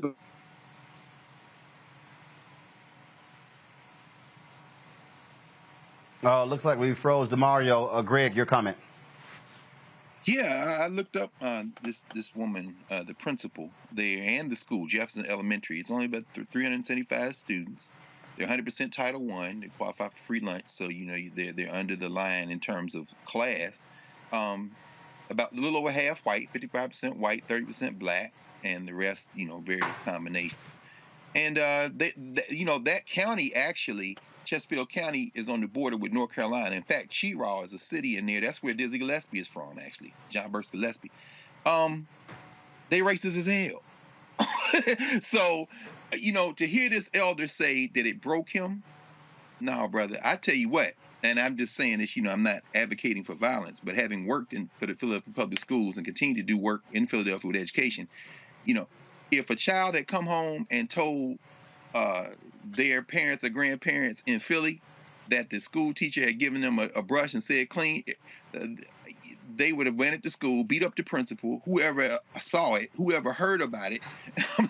So what we basically see is that in this country, and again, that other case, I agree with Mario, I mean, it's Title VI case.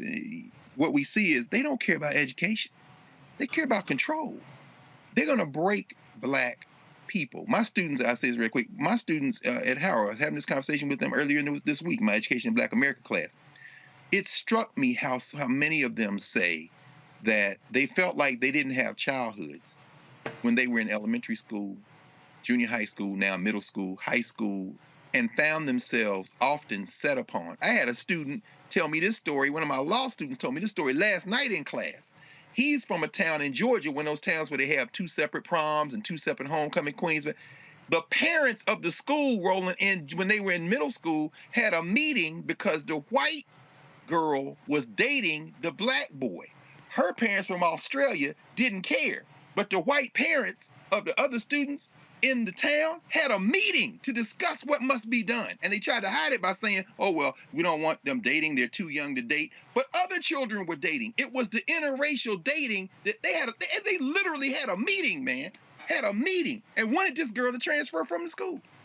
This is not going away, y'all. You can't pray it away. You can't convince it away. All this going to take a fist. Organizing and struggle on all levels. Reese. It's demonic, for starters. It's just demonic. It's sickening to hear once again the way that Black kids are being terrorized and their spirits are broken. In the case of young Izzy, the young girl in Utah, this whole farce about education being an issue and, well, when it's too early to teach white kids about racism, I won't say all, some of them are already being indoctrinated at home with racism. The problem isn't about them learning about racism. They're executing racism. They are acting out racism in their classrooms. The problem is with them being forced to face how despicable it is because the people that they are inflicting harm upon are also human beings. That's what the real threat is. Because white kids are not ignorant about racism. They know full damn well what it is. So there's not a threat of teaching them about racism at all. But in terms of what Dr. Carr said, I mean, I'd tell you what, my mom would have been at that school and it would have been some furniture moving, but what they're banking on is Black people. And I'm not saying this in any way to insult the grandfather there, but they're banking on us being docile. They're banking on us being compliant. They're banking on us appealing to them, see our humanity, and they won't. They're doing exactly what they want to do, how they want to do it. And the only question is, how do we react and how do we protect ourselves? Yep, absolutely. All right, folks, I got to go to a quick break. And when we come back, The Caucus, they're out of $3 million. One of their own stole it. I'll tell you about that next on Roland Martin Unfiltered on the Black Star Network. Oh, that spin class was brutal. Well, you can try using the Buick's massaging seat. Oh, yeah, that's nice. Can I use Apple CarPlay to put some music on? Sure, it's wireless. Pick something we all like. Okay, hold on. What's your Buick's Wi-Fi password? Buick Envision 2021. Oh, you should pick something stronger. That's really predictable. That's a really tight spot. Don't worry, I used to hate parallel parking. Me too. Hey. Really outdid yourself. Yes, we did. The all-new Buick Envision, an SUV built around you, all of you. Betty is saving big holiday shopping at Amazon. So now, she's free to become Bear Hug Betty. Settle in, kids. You'll be there a while. Ooh, where you going? Hi, I'm Vivian Green. Hey everybody, this is your man Fred Hammond, and you're watching Roland Martin, my man, Unfiltered.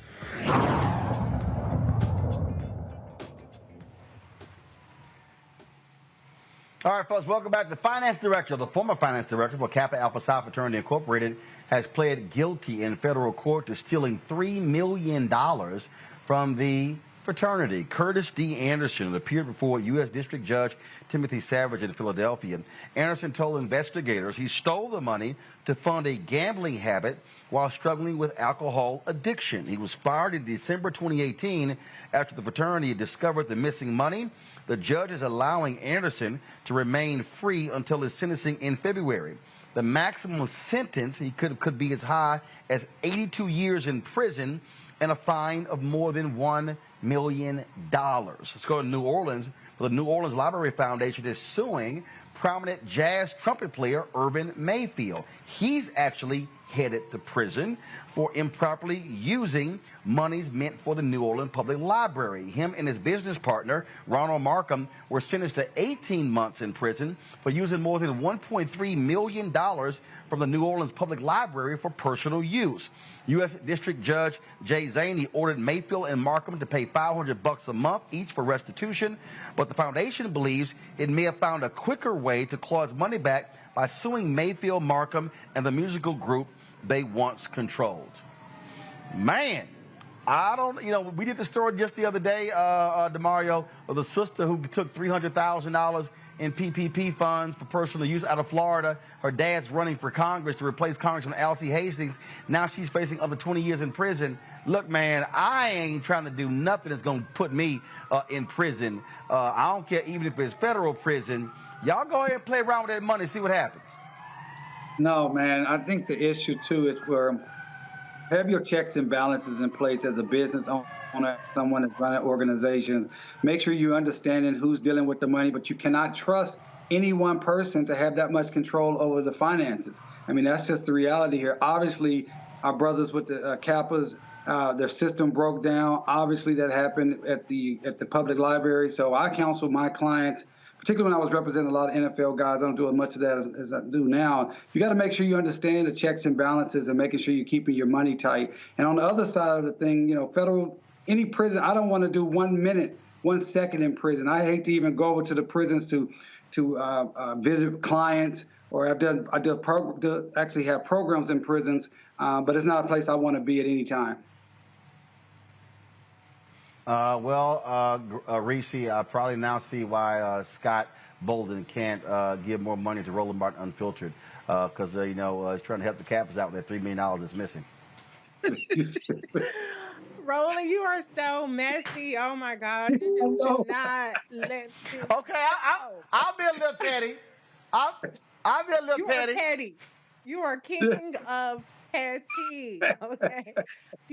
But this goes to the show, like, black people, you can't get away with the shit that the white folks do. You just can't. You gotta have your T's crossed, your I's dotted, because that's how they get the black folks, is through the finances. They can't get you on some physical violent shit. They're gonna get you on the financial side. So, like DeMario said, have your money right, pay your taxes, get the bookkeeping right, don't steal, don't allegedly steal. Do everything you can. If you are entrusted with the fiduciary responsibility, then carry that out with integrity, and you won't find yourself in jail. I wouldn't play with nobody's money. I don't want nobody playing with my money. But it is interesting when you look at somebody, you know, the way that Black people are sentenced in these kind of crimes, as opposed to somebody like Paul Manafort, who was doing all kinds of wire fraud and things like that, and he's walking free, you know, and he got a pardon. And so, you know, the justice system is not equal. We know that white collar criminals get treated differently than,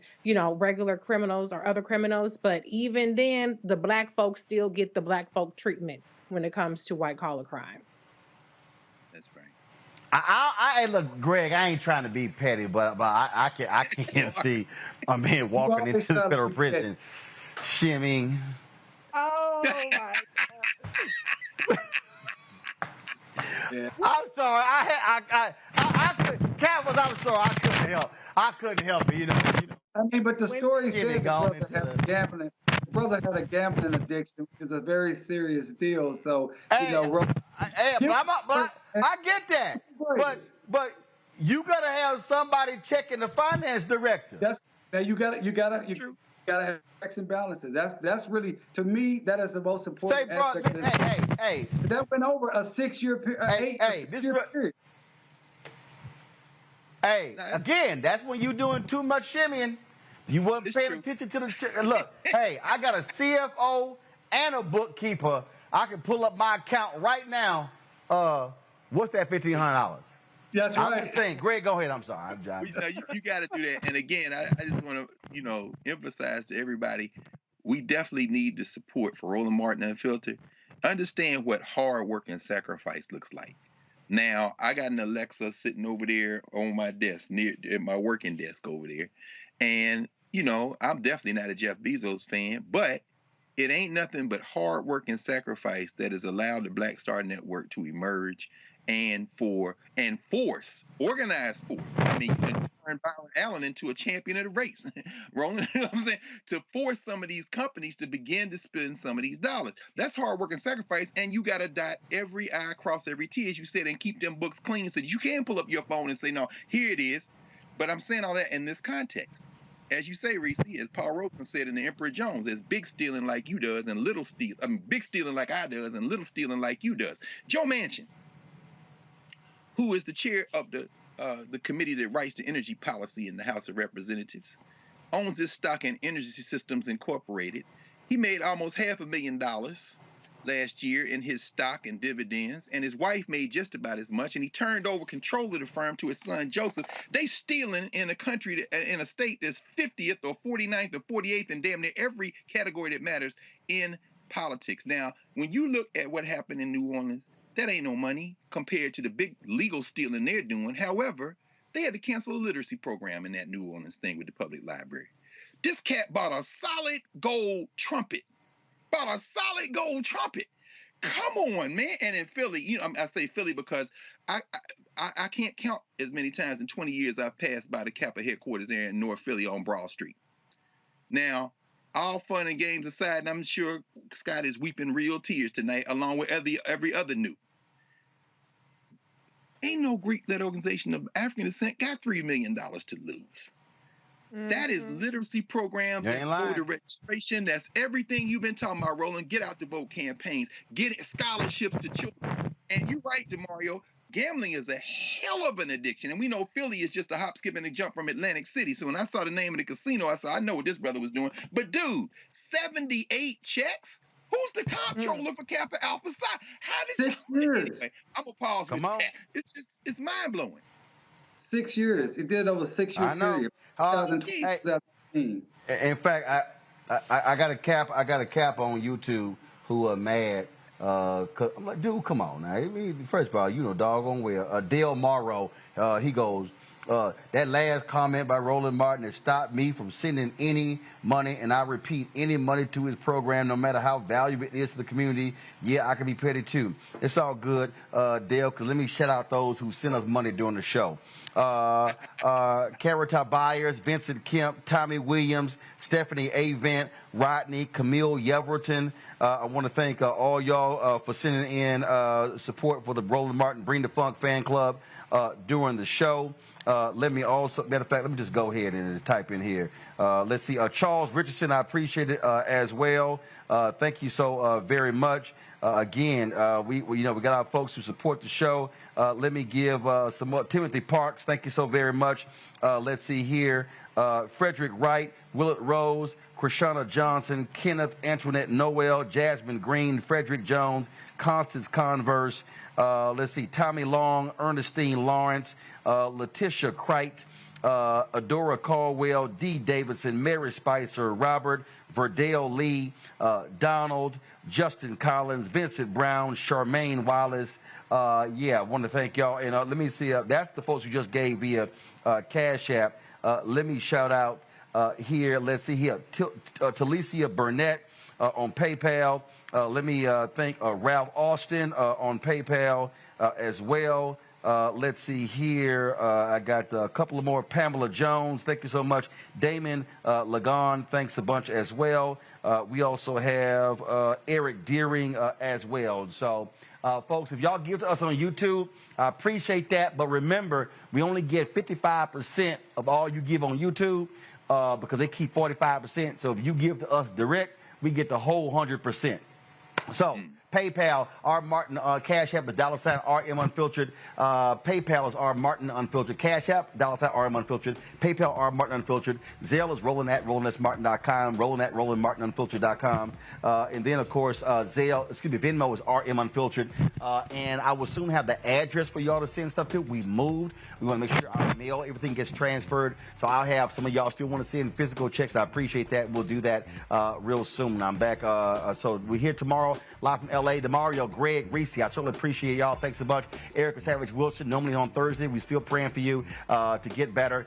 She posted a photo on social media a couple of weeks ago, and so we still want to give you a shout out, Erica. Hey, I'll be here tomorrow. My nephew Christopher's birthday is tomorrow. My brother's birthday is on. He'll be 54 years old on Saturday. I'm 53 on Sunday. So we back to back to back. And so that's how we do it. And Fisk University, I'll see you guys on Saturday for your homecoming in Nashville as well. Folks, I got to go. I got to interview Brescia Webb in just a second for our new show, Rolling with Roland on the Black Star Network. We busy here working, folks. But we appreciate all of y'all joining us. I'll see you tomorrow. Ho!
To be smart. Roland Martin's doing this every day. Oh, no punches! Thank you, Roland Martin, for always giving voice to the issues. Look for Roland Martin in the whirlwind, to quote Marcus Garvey again. The video looks phenomenal, so I'm really excited to see it on my big screen. Support this man, Black Media. He makes sure that our stories are told. See, there's a difference between Black Star Network and Black-owned media and something like CNN. I got to defer to the brilliance of Dr. Carr and to the brilliance of the Black Star Network. I am rolling with Roland all the way. Honored to be on a show that you own. A black man owns the show. Folks, Black Star Network is here. I'm real revolutionary right now. Roland was amazing on there. Stay black. I love y'all. I can't commend you enough about this platform that you've created for us to be able to share who we are, what we're doing in the world, and the impact that we're having. Let's be smart. Bring your eyeballs home. You can't be Black-owned media and be scared. You dig?